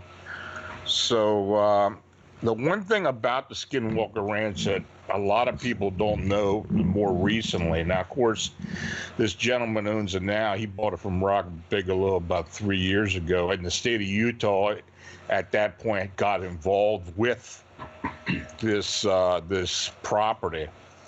But the federal government has actually bought a buffer area around the Skinwalker Ranch in recent years. You just can't go up to the gates now and just start looking around. And there's quite a buffer area around there. Now, I do believe that if the government gets involved more intense as compared to what Bigelow got involved with, we're not going to hear a whole lot about what's actually being discovered. And in fact, I think now that the state of Utah is involved, it's really going to be limited to actual information. They're going to make it look good on TV, I think, but as far as real hard evidence, I think that's going to be few and far between. Yeah, it's must admit I had a kind of different take than you. I was quite impressed by it, but that being said, I've got to put it into context with everything else going on right now, and it certainly seems to fit this narrative that all of a sudden, you know, all of these topics are no longer taboo. We're very interested. We're going to find out, and it feels, I can't ever prove this, and it doesn't put me off the show one little bit, but we had the Bigelow investigation with NIST, the National Institute for Discovery of Science, something like that. Yeah. Yeah, whatever, NIDS, I think it's called. NIDS, I've had personal involvement with them. Yeah, and they had their findings, and we never really found out much about that. George Knapp done a bit on it, but here's what I think. It's been, you know, that's been kept close to the vest. Here's what I think, Lon. It feels to me, and again, it's just my own feeling, my own sense, but like you say, the show that we seen, very polished, very glossy, everything was happening all at once, very good for TV. I'm wondering if we're actually been showing some of the stuff, or been pointed in a direction that would support some of the stuff from the original investigation, because I can't figure out how that one area, like Lon says, it's surrounded by almost government land, so you can't get there. It was always out the way. You wouldn't find out anything when Bigelow was there, and it stayed locked up. It was under lock and key, and then all of a sudden this new guy comes along and we're allowed to know everything. They show you helicopters from the NSA or the CIA or something buzzing the place, and oh, that's all right. It's just my friends in Black Ops. They got in touch with me. There seems to be an ulterior motive, something going on with that show, and I don't know what it is. I don't know if it's good. I don't know if it's bad. It's just that there's something weird about it. Well, I think this guy who now owns it is basically an investor, and I think he's going to do what he can to get as much money out of it as he possibly can. I may be wrong about that, but I don't think the emphasis on actual evidence and actual discovery is more as important now as it was when Bigelow owned it. I think Bigelow did get a lot of information out of there.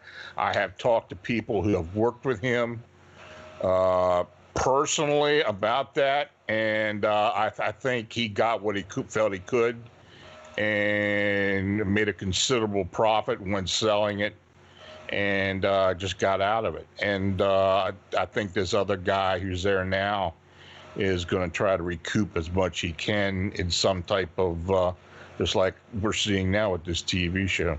Yeah, and I mean, Bigelow, he went on as well to get, what, 22 million, roughly, from the ATIP program to finance the research into whatever it was they were researching. Yeah, he's an interesting character for sure. What do you make of it? Yeah, I've known about him for a long time. His group was actually involved with a lot of remote viewing projects, and I've been involved with people who have who worked with Bigelow during those periods of time. So, yeah, it's interesting, and they did a lot of different things. I can't say I agree with everything they did, but it was they did investigate a lot of different aspects of ufology and some of the phenomena around there. So, Travis, you've finally caught up. You've seen the series that I spoiled for you several times. Finally. What's your thoughts on it then? How does it sit with you? Do you think I'm going over the top? There's not much to it. It's just a TV show, or do you think it fits in with something? What do you think?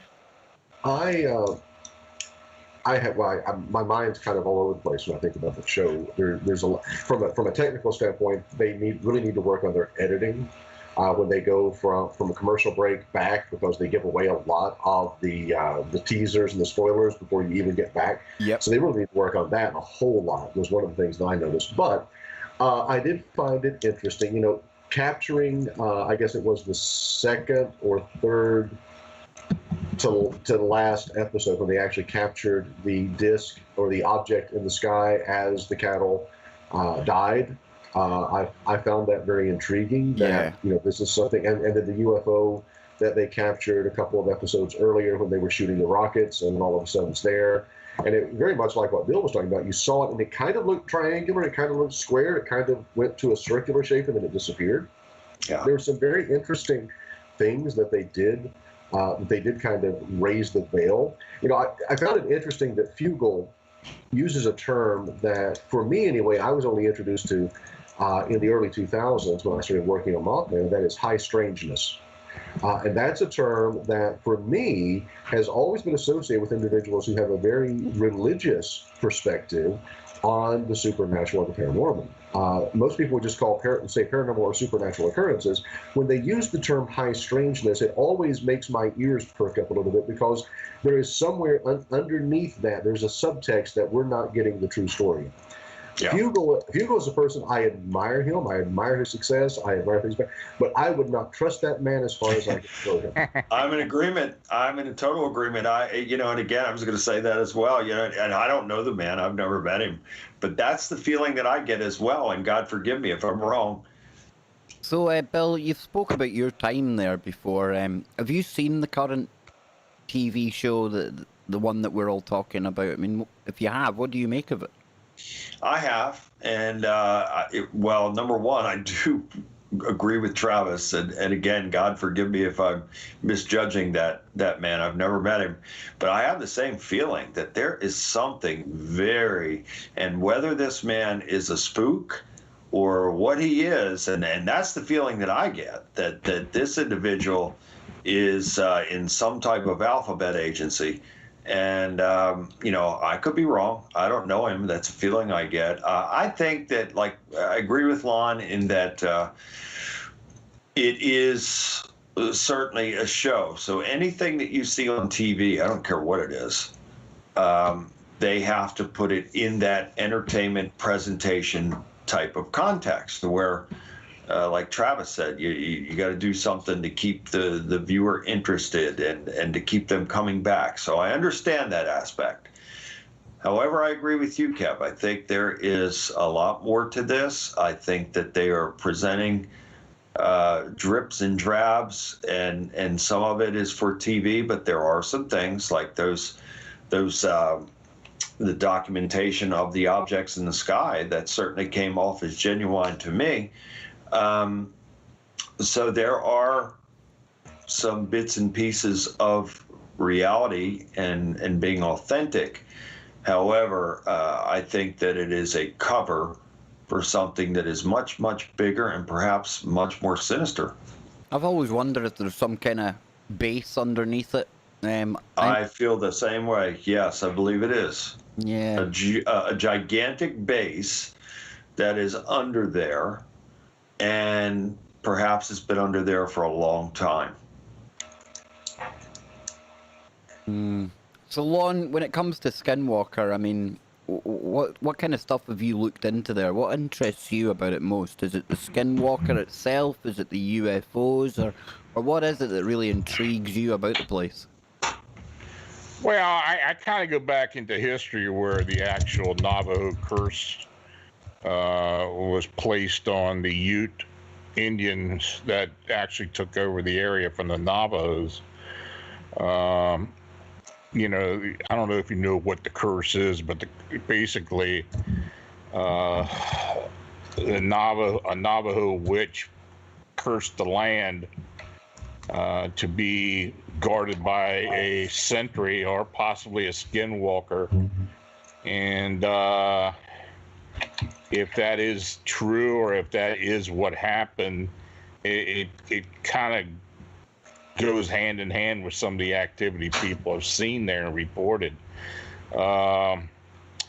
Some of the portal activity, some of the strange canines that have been seen in the area.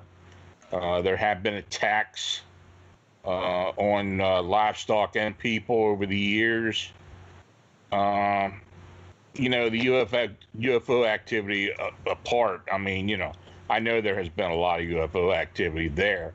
There's been a lot of light anomalies as well that are quite unexplained, that lights are seen to come right out of the ground. Yeah, weird. You know, it's a lot of unexplained phenomena, but I think overall the unexplained part has to do with a specific type of energy that is part of the area. And is it natural energy, or is it something that's man-made or made by somebody else? That we don't know. Very, very strange. I must admit, it's one of my favourite hotspots, Bill. I don't know why. I can't put my finger on it. Yeah, there's a pull. There's definitely a pull about the place, right? You know? Perhaps it's reminiscent of that old Boleskine. Yeah, Boleskine House. Maybe that's what it is. I don't know. I don't know, but I'm starting to think that me and you, I think I must have a thing for millionaires and billionaires. Because I quite like Fugal. I thought he was quite okay.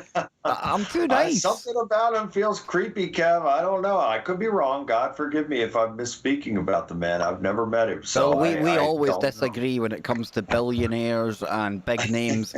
It would frighten me more if we actually agreed on one of these characters. Then I'd be worried.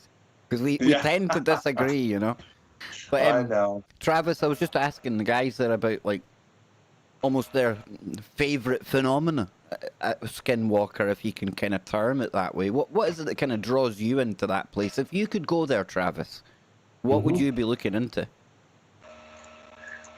All of it. I mean, everything about it fascinates me. But the one thing, I guess, that I found extremely interesting was the ionization radiation that would appear, and then it would dissipate almost entirely. And for me, it fascinates me, because there was physical evidence that it was happening through the dosimeters they were wearing, through the radiation burn, so you know something's happening. Why was it happening? What was causing it?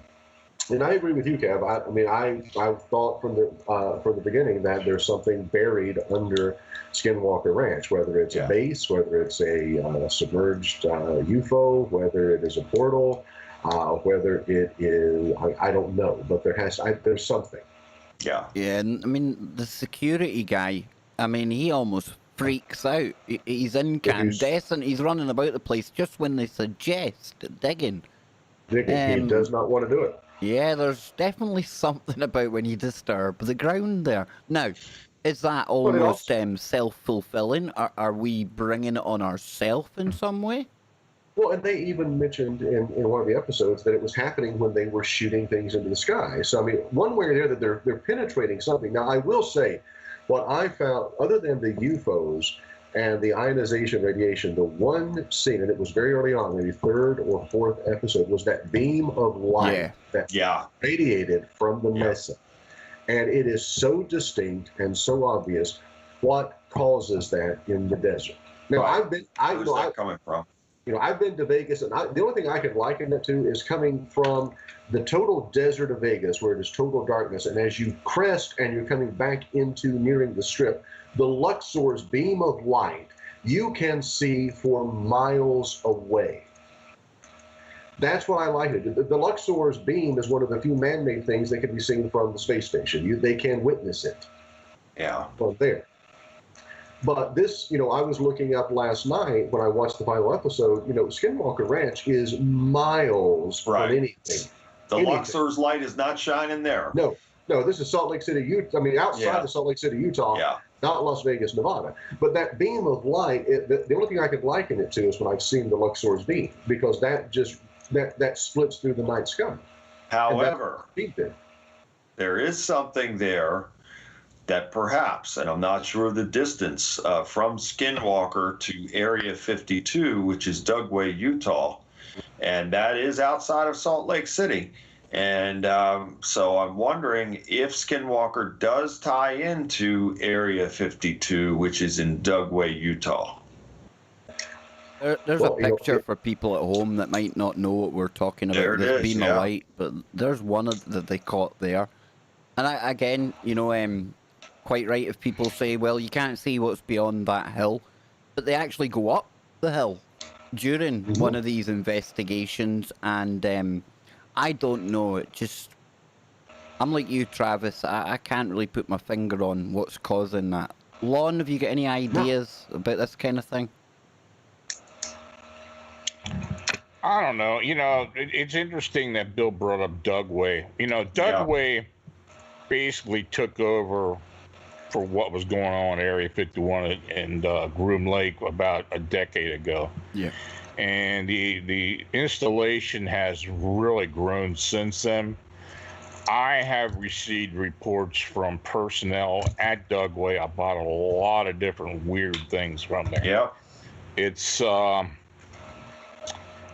it just put it this way: what they didn't do at Area 51, they're doing now at Dugway. Yes. Yeah. Now, as far as Dugway being involved with what's going on at Skinwalker Ranch, I don't know. I mean, there could be some correlation there. I really don't know. I don't think the state of Utah has much say at all as far as what's going on at Dugway, but I know they do as far as what's going on at Skinwalker. Now, I don't know. Utah has a lot of strange areas anyway. Yeah. And, so who knows?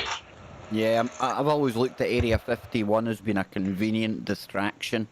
Well, look at Area 51, go and visit it, you get chased away, but really, what secret stuff is getting done there anymore? Probably nothing, not much. And Wright-Patterson Air Force Base, that's another one, Dugway.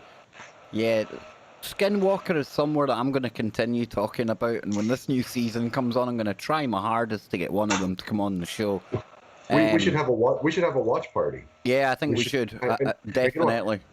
To answer your question real quickly, Bill, Dugway Proving Grounds is due west of Skinwalker Ranch. It is 215 miles due west. Okay, so we wouldn't be seeing a light from Dugway there then. No, that's bizarre, strange. Well, we're almost coming up on, about an hour and 3/4 now? So, Can't believe it. I can't believe it either. And Lon, I have to thank you again for jumping on with us at short notice and talk to us. What's happening with the website right now? Your radio stuff. What are you working on right now, Lon?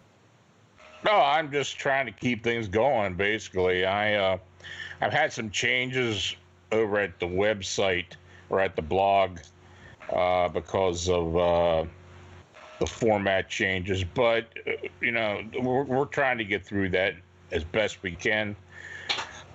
Continuing with Arcane Radio on Friday nights, we do the live show, and then of course we had the archive and podcast put up on the Beyond Explanation YouTube channel, as well as we're producing 10 to 12 minute shorts with actual accounts that I have received and posted on Fams and Monsters over the years. We're going to be doing a series of documentaries on there, as well as we're going to be starting with super chats very soon. So, we have a lot of things in the works, a lot of irons in the fire, but we're trying to keep busy with it. Yeah, I must admit I enjoy your website thoroughly. I really do. And when we got off today, I'm gonna have to nail you down on a date, get you on KBS. That's the show I do during the week. I could geek out with you for hours long. I really could. It's like listening to the master of woo, Bill. It really is. I mean, thanks for introducing me to this guy, because, like I said to you, I laughed.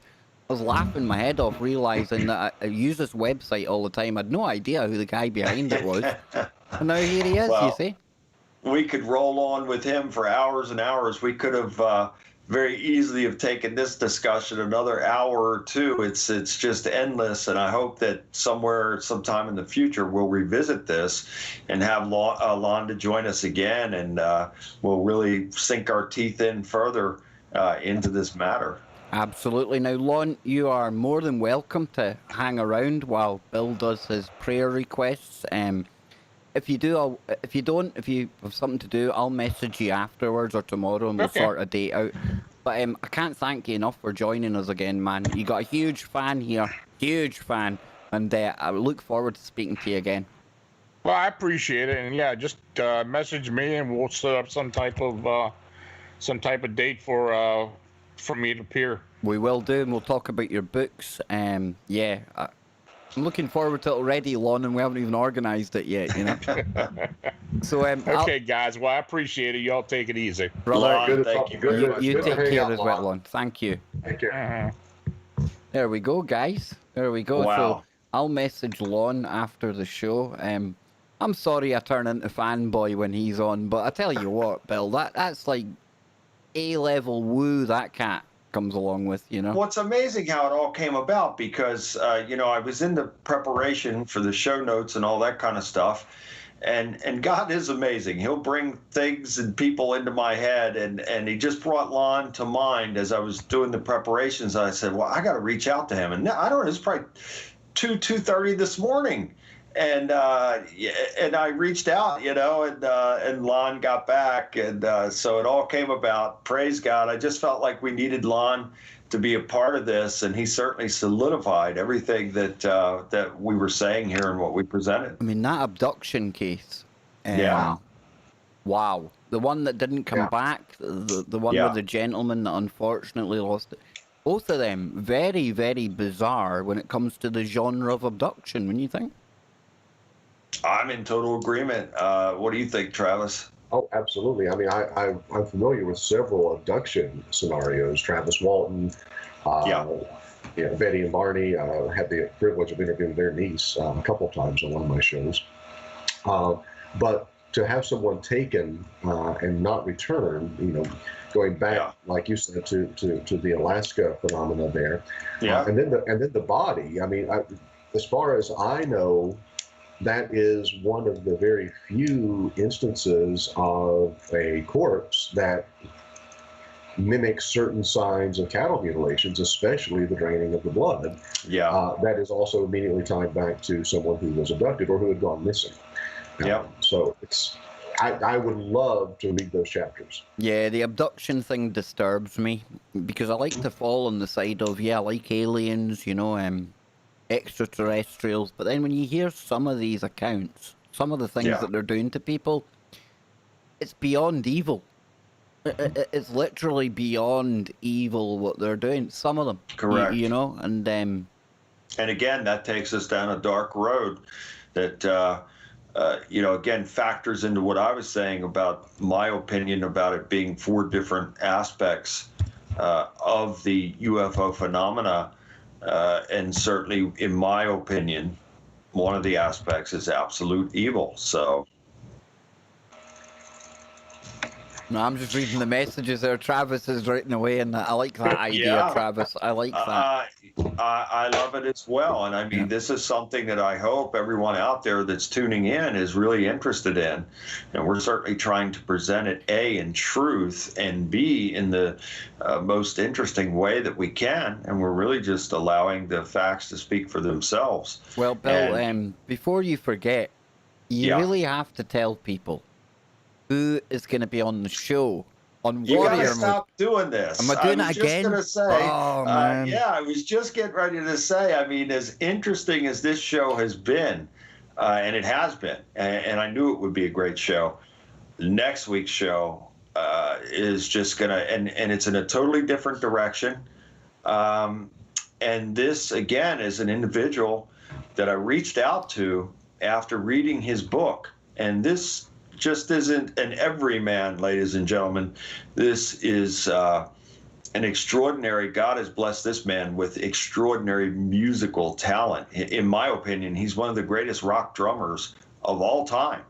And I got a copy of his book.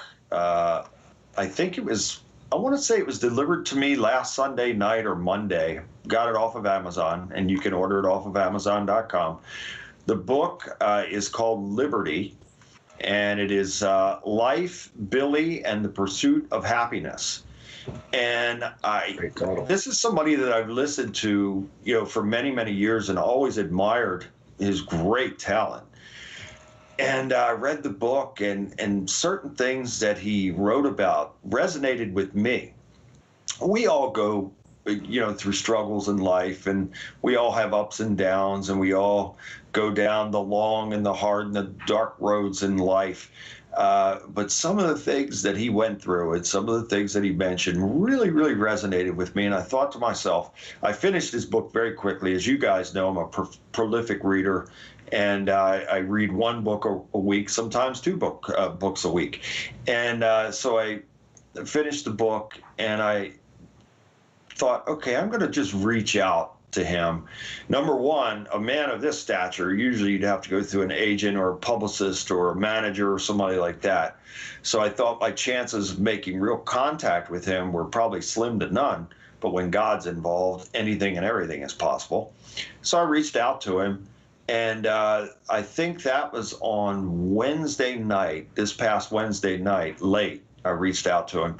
I had to do something for Travel Channel, so I was gone the next day.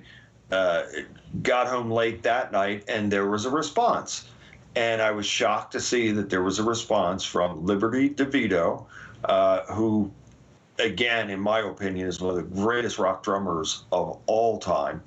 And for 30 years, he was the drummer for one of the biggest pop artists of all time, Billy Joel.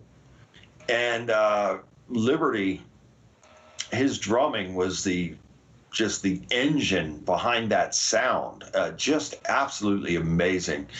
And I can't tell you how many times I've sat down and watched videos and listened to songs, just analyzing, not as someone, as you know, I'm a musician as well, and I know a little bit about music, and I enjoy music, but I sat down analyzing what this man was doing and how he added to Billy Joel, Billy Joel is brilliant, genius, brilliant musician, songwriter, singer. Not to take anything away from him, but I can say this, in my opinion, with 100% certainty, that Liberty DeVito, his drums, added something to that sound like no other drummer could or has since. So next week, are we going to see you cracking out the guitar? Yeah, I might have to pull one down off of there for Liberty and say, I do know how to play, and I know how to play some of those Billy Joel songs. I might have to go to New York and sit in with him and his band. I think they're called the Kings of 52nd Street, where they're the original Billy Joel band. And so fascinating. I love his book. His book is fantastic, and I highly recommend it. And there were great stories in there. And it's amazing how that band, which the band was called Topper, those musicians all came together. And it came through the bass player of that band, Doug Stegmeyer, who had this connection with Billy Joel. And Billy Joel, who's from New York, Long Island, had gone out to California to pursue his musical career and became unhappy out there and wanted to come back to New York. And he was looking for, in his words, a hard-hitting, New York type of drummer. And so it was Doug Stegmeyer who referred Liberty DeVito. And then it seemed like the entire band, Topper, became the Billy Joel band. Just amazing. Again, the book was a great read. I've had correspondence with Liberty since, had correspondence with him today. He may be even watching right now. If he is, hi, Liberty, and thank you so much. We're looking forward to you coming on next week. And I could go on and on and on about this guy, but I really believe that not only, is he a great drummer, but I believe that he's a great man as well. So we're very much looking forward to having the legendary Liberty DeVito on with us next week. And we're not going to give anything else away, but you've been lining up some other people as well in the background that are really going to raise the bar for a show like this, for YouTube even, some of the people you're talking about, dude. It's amazing. And again, Kev, when God's in it, all things are possible. So I just fully trust in him in all matters, and he makes these connections. And I have no doubt it's a blessed connection. And we're very much looking forward to him coming on and some of these other guests that we have lined up as well. So I thank God for blessing us and helping us to be a blessing to others. And I think that we're just going to always have a great line of guests that will come on to the show. And I always pray before every show that God will work through us to be a blessing, and whomever the guest is, that God will work through them to be a blessing also, and very interesting for the people that follow the show. Yeah, you never know who is watching. I found that out a couple of years ago when I was contacted by somebody, sworn to secrecy by them. I won't give their identity away. I'll tell the guys after the show, but it surprises you sometimes when you find out who you do reach. I mean, a couple hundred people watching now, but we've had 1,600 people dipping in to check out the stream throughout the show. And I tell you don't have to be the biggest stream in the world to attract some listeners, viewers that we would know the names of. And that definitely came home to roost for me a couple of years ago. So I'm looking forward to this, and who knows who else is listening out there. All you got to do is contact me, Bill Bean, Travis, and we will make your dream come true. We know you've been waiting to come on to Warrior Mode. It'll be the pinnacle of any career. And we're very approachable, wouldn't you say, Travis? Look, I think we're extremely approachable. Yeah. No question. And look at what took place a couple of weeks ago, with that Daily Star article. Glenn Beck happened to read that. I read my article and then asked me to come on his show. So you never know. You absolutely never know. And how's things going with you right now, Bill? Because me and Travis are kind of trying to hold on to your coattails as you're going interstellar. How's it? No, come on. No, you won't give yourself credit. I'll give you credit. You've Glenn Beck. You're on Coast to Coast all the time. The Daily Star over here, I was kind of fearful when I heard you were going in there, but they were brilliant, absolutely brilliant. I don't know, it just seems to be for having a nice, series of articles that they've released. I truly appreciate it.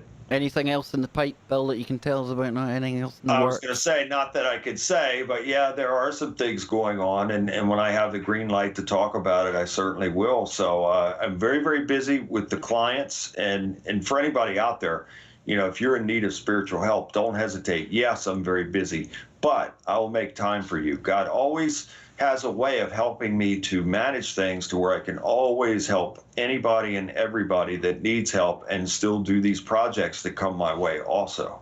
Awesome, brother. And I don't know about you, Travis, but I can play the spoons. Maybe if I'll accompany them on the spoons next week, I can't even do that. I tell you, man, it must be a Scottish thing. When you're drunk, you learn to play the spoons. That's all I can say. But any final thoughts, Travis, before we hand over to Bill to do the daily prayer? I would just thank you guys, as I always do, for the opportunity to be part of the show. I look forward every week to this, and because not only is it things that I'm interested in, but there's always this synergy and this camaraderie. And we always end up finding out new things, learning new things, meeting new people.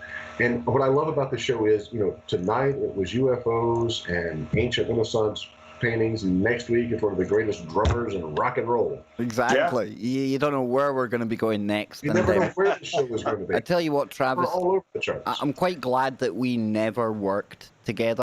And we had spoke on and off for ages. We had a couple of laughs back and forth on We did. YouTube. We've got a mutual friend, Tia. Big shout out to Tia Tia. Bell. Absolutely, And, Tia Bell, um, God yes. bless her. I always say it happens at the right time and for the right reason. And Bill, as good as it was when it was me and you, I think Yeah. Travis has made it far better. The three of us together, you don't just have the back and forth. You've got another person there. It's another point of view. And I think that helps expand the conversation. It gives people more information to listen to. There's probably some that like Bill. There's probably some people like Travis. There's probably some like me. But I think the three of us together we don't practice. We don't rehearse. We get together No. on a Sunday. And I just think it works. I can't It thank you does both work. enough. It It's great. absolutely works. Yeah. And, It's organic. Yeah. yeah. It's Mhm. organic, and that's what I like about it. Some things are just meant to be, and again, I keep saying, when God's in it, it's always going to be a win. And so I feel that God brought us together in this way, and may He always work through us in this way, to just really have this natural, and Travis has the correct word there, synergy, and this ability just to really speak truth and present it in the best way that we can, and by the best of our knowledge and abilities. And then we just pray that God will do the rest and help us to be a blessing to those that are taking this in. Well, Bill, I think I'll hand over to you now. And Okay. I think if you could, I think it might be good if we could include just the United States in general in the prayer. I mean, we've got the California fires, we've got the storms that are happening, Yeah. and we've got this I have madness. a relative in Louisiana that's been affected by the hurricane. And then you've got whatever is going on the streets in America right now. Oh my Anarchy. goodness, yeah. So I think if you could, I would definitely like you to include just the country of the US Yeah. in your prayers, Yeah, man. I love the Scotsmen, the ones asking for the prayer for the U.S. I mean, I Tell you, appreciate dude, it. there's a lot of people outside the US that have always admired the US because of what it once stood for. And And thank you for stressing the once. it pains me. It pains me to watch what's going on over there right now, because I know so many real Americans, people like you, people that I talk to through the show, and it's kind of brings it a bit closer to home when you watch this going on. This is the kind of thing that we usually see in Eastern Europe or somewhere where they're toppling governments and everything else. This Well, is most just- recently in Ukraine. Yep. Yeah, and that's what's happening in this country. And it's unfortunately. shocking. It really is shocking. So, yeah, the Scotsman will request a prayer for you. There you go. I've got you guys Sure. covered. See, I love you guys. See, I've got you covered. I don't pray for myself. I pray for you. So, Bill, over to you, brother. Okay, and we've got another lengthy prayer list here, and there are so many people that are just hurting and being affected in so many ways. And I guess we'll start the list off by praying for my second cousin, Diane Simons, who is in Lake Charles, Louisiana, and they were devastated there from the hurricane. I believe it was called Laura. And Diane, as you guys know, has recently lost her husband, my cousin David, who died from COVID, last month. So she's really been through it, and we're praying for her, and certainly pray that God will bless her and help her to get her power back on, and just help her to get through this just horrible time. And I continue to pray for my Aunt Patsy and cousin Cliff and Colleen and Cherie and the rest of the family. They're still hurting from the loss of my Uncle Clifford Bean, and we pray for them. And praying for my dear friend Lisa Stem, who had a massive heart attack a few days ago, and she is still on life support, but they do expect her to recover. But boy, she had what is called the widowmaker type of heart attack, and we certainly pray for a total and complete healing miracle for her. We pray for Linda Blackman, who is also a dear friend of mine and Lisa's like a sister to Lisa, and she's really going through this as well with her. And we pray for Linda. We pray for all of Lisa's family also. And we pray for Rachel Gecko, who's suffering from a severe case of strep throat. May God bless her and heal her. We pray for Jose Velez, dear friend. Jose is having a lot of back pain. We pray that God will heal him. And another dear friend who helped me, Dr. Rudolph Garza, has been experiencing some problems as well. And we pray for him with everything that he's needing. And we also pray for Tom Walker, DeJaris, and may God bless him with everything that he is needing. We're praying for Frank. We pray for Audra Henn, the Bergstrom family, the Nuno family. May God bless them all with everything that they are needing. Frank and Cheryl and Faith, dear friends of mine in Washington State, hour north of Seattle, beautiful place, not far from Vancouver, Canada. God bless them with everything they're needing. Our good friend Jim Marinos, may God continue to bless and heal him. Andre, may God bless him. He's just lost his dad. And may God bless and comfort my good friend Andre and his family. Let us pray for Scotty, who is having seizures. Pray God will bless him and heal him and take those seizures from him. Julie Rajan, may God bless her and her family with everything they're needing. Bob and Jen, may God bless them. They've had a series of difficulties, just uncanny things that have taken place, and may God bless and help them through that. Tina S., who is going through some abuse, may God bless her and deliver her from that. Dina Holmes, who is suffering from a very serious illness and is hospitalized currently. We ask God to bless her with a complete healing miracle. And Travis, we're going to pray for Rachel, Travis' ex-wife, Rachel Ty. May God take that cancer from her. I'm asking for a complete healing miracle for Rachel. May God take that completely from her and bless her and help her to move forward. We pray for Brett Golightly. He has had a second back surgery on Wednesday, and may God bless and heal and restore him quickly. We pray for Chris Maggard, who also is hospitalized with a serious illness. May God bless him and heal him quickly. Kevin Coram, may God bless and protect him in all of his ways. We pray for D.A. Jones and his family with everything that they are needing. Also want to pray for a legendary sports figure from the professional wrestling realm, Bullet Bob Armstrong. His real name is Bob James.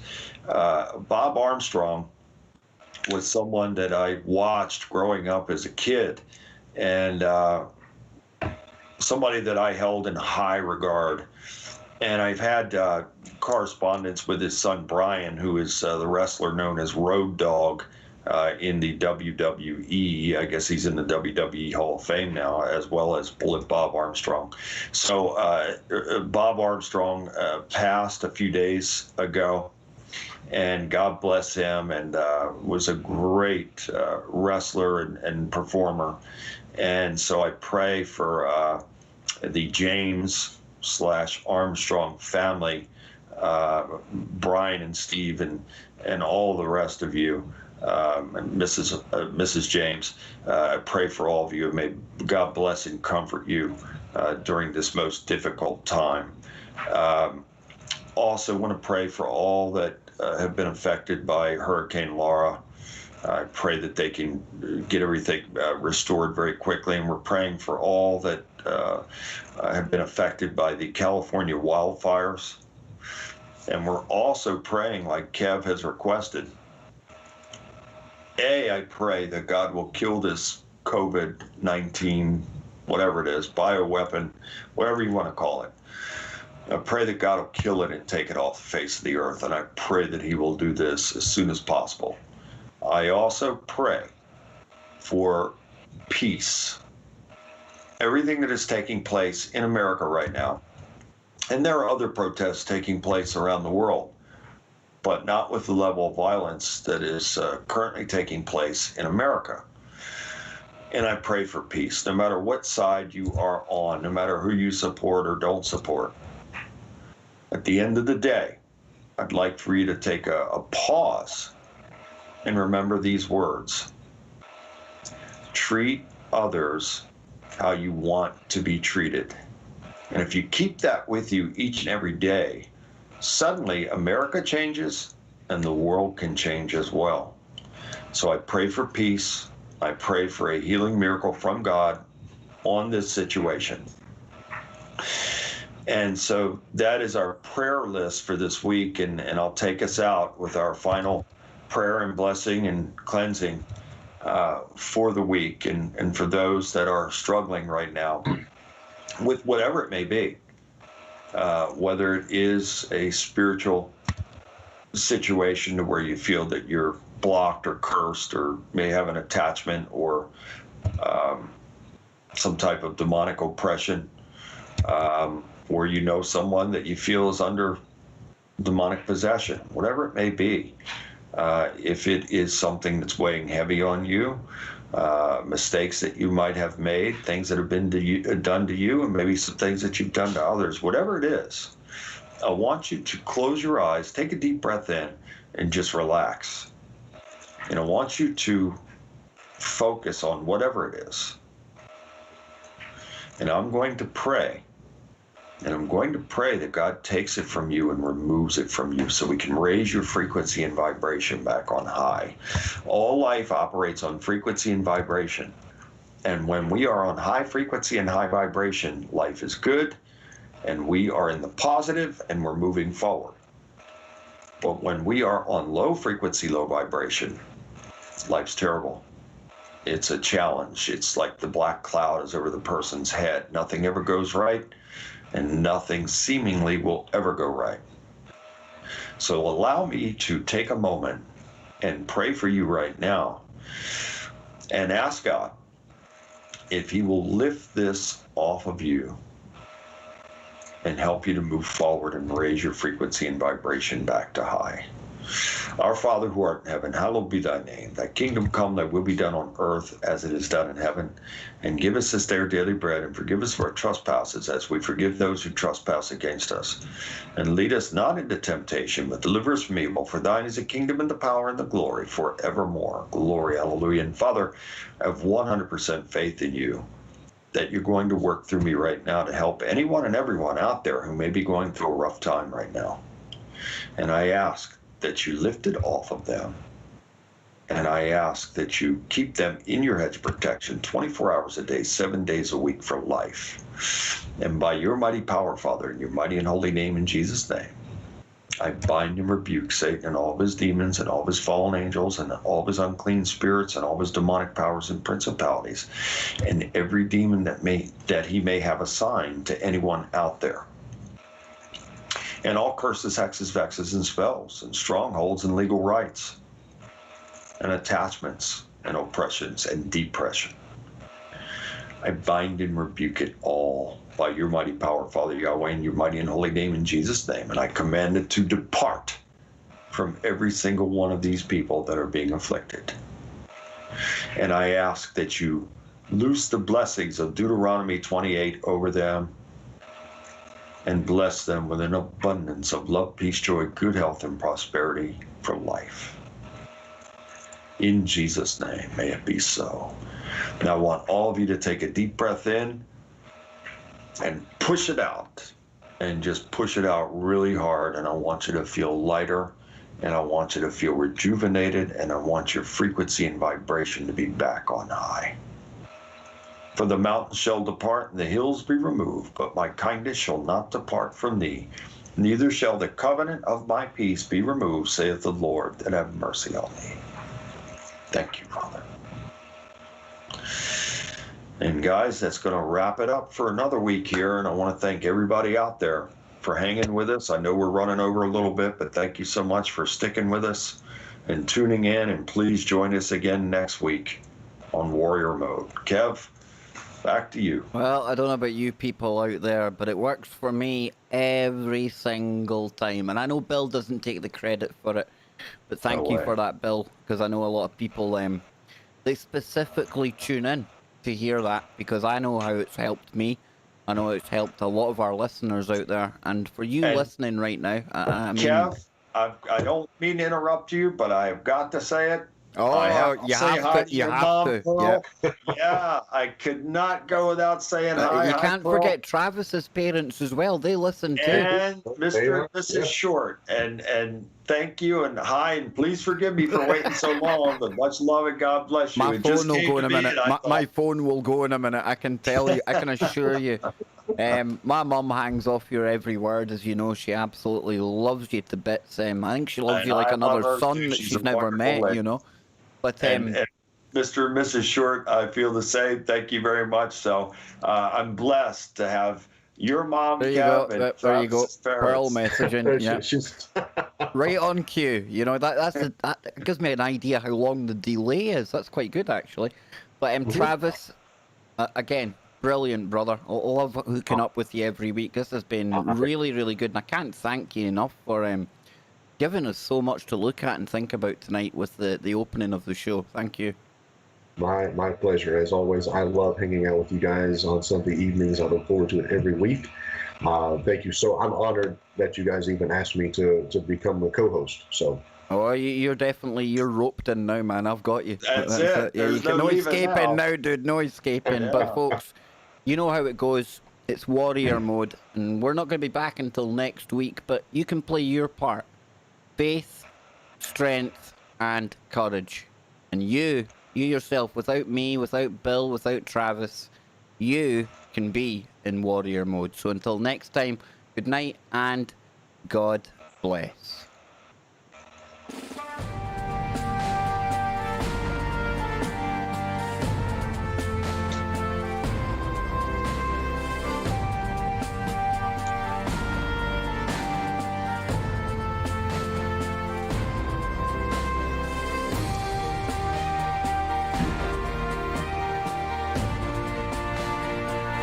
Remember to check out Bill's website, billjbean.com. That's billjbean, all one word, .com. You can contact him via the website, and we'll be back same time, same place next week.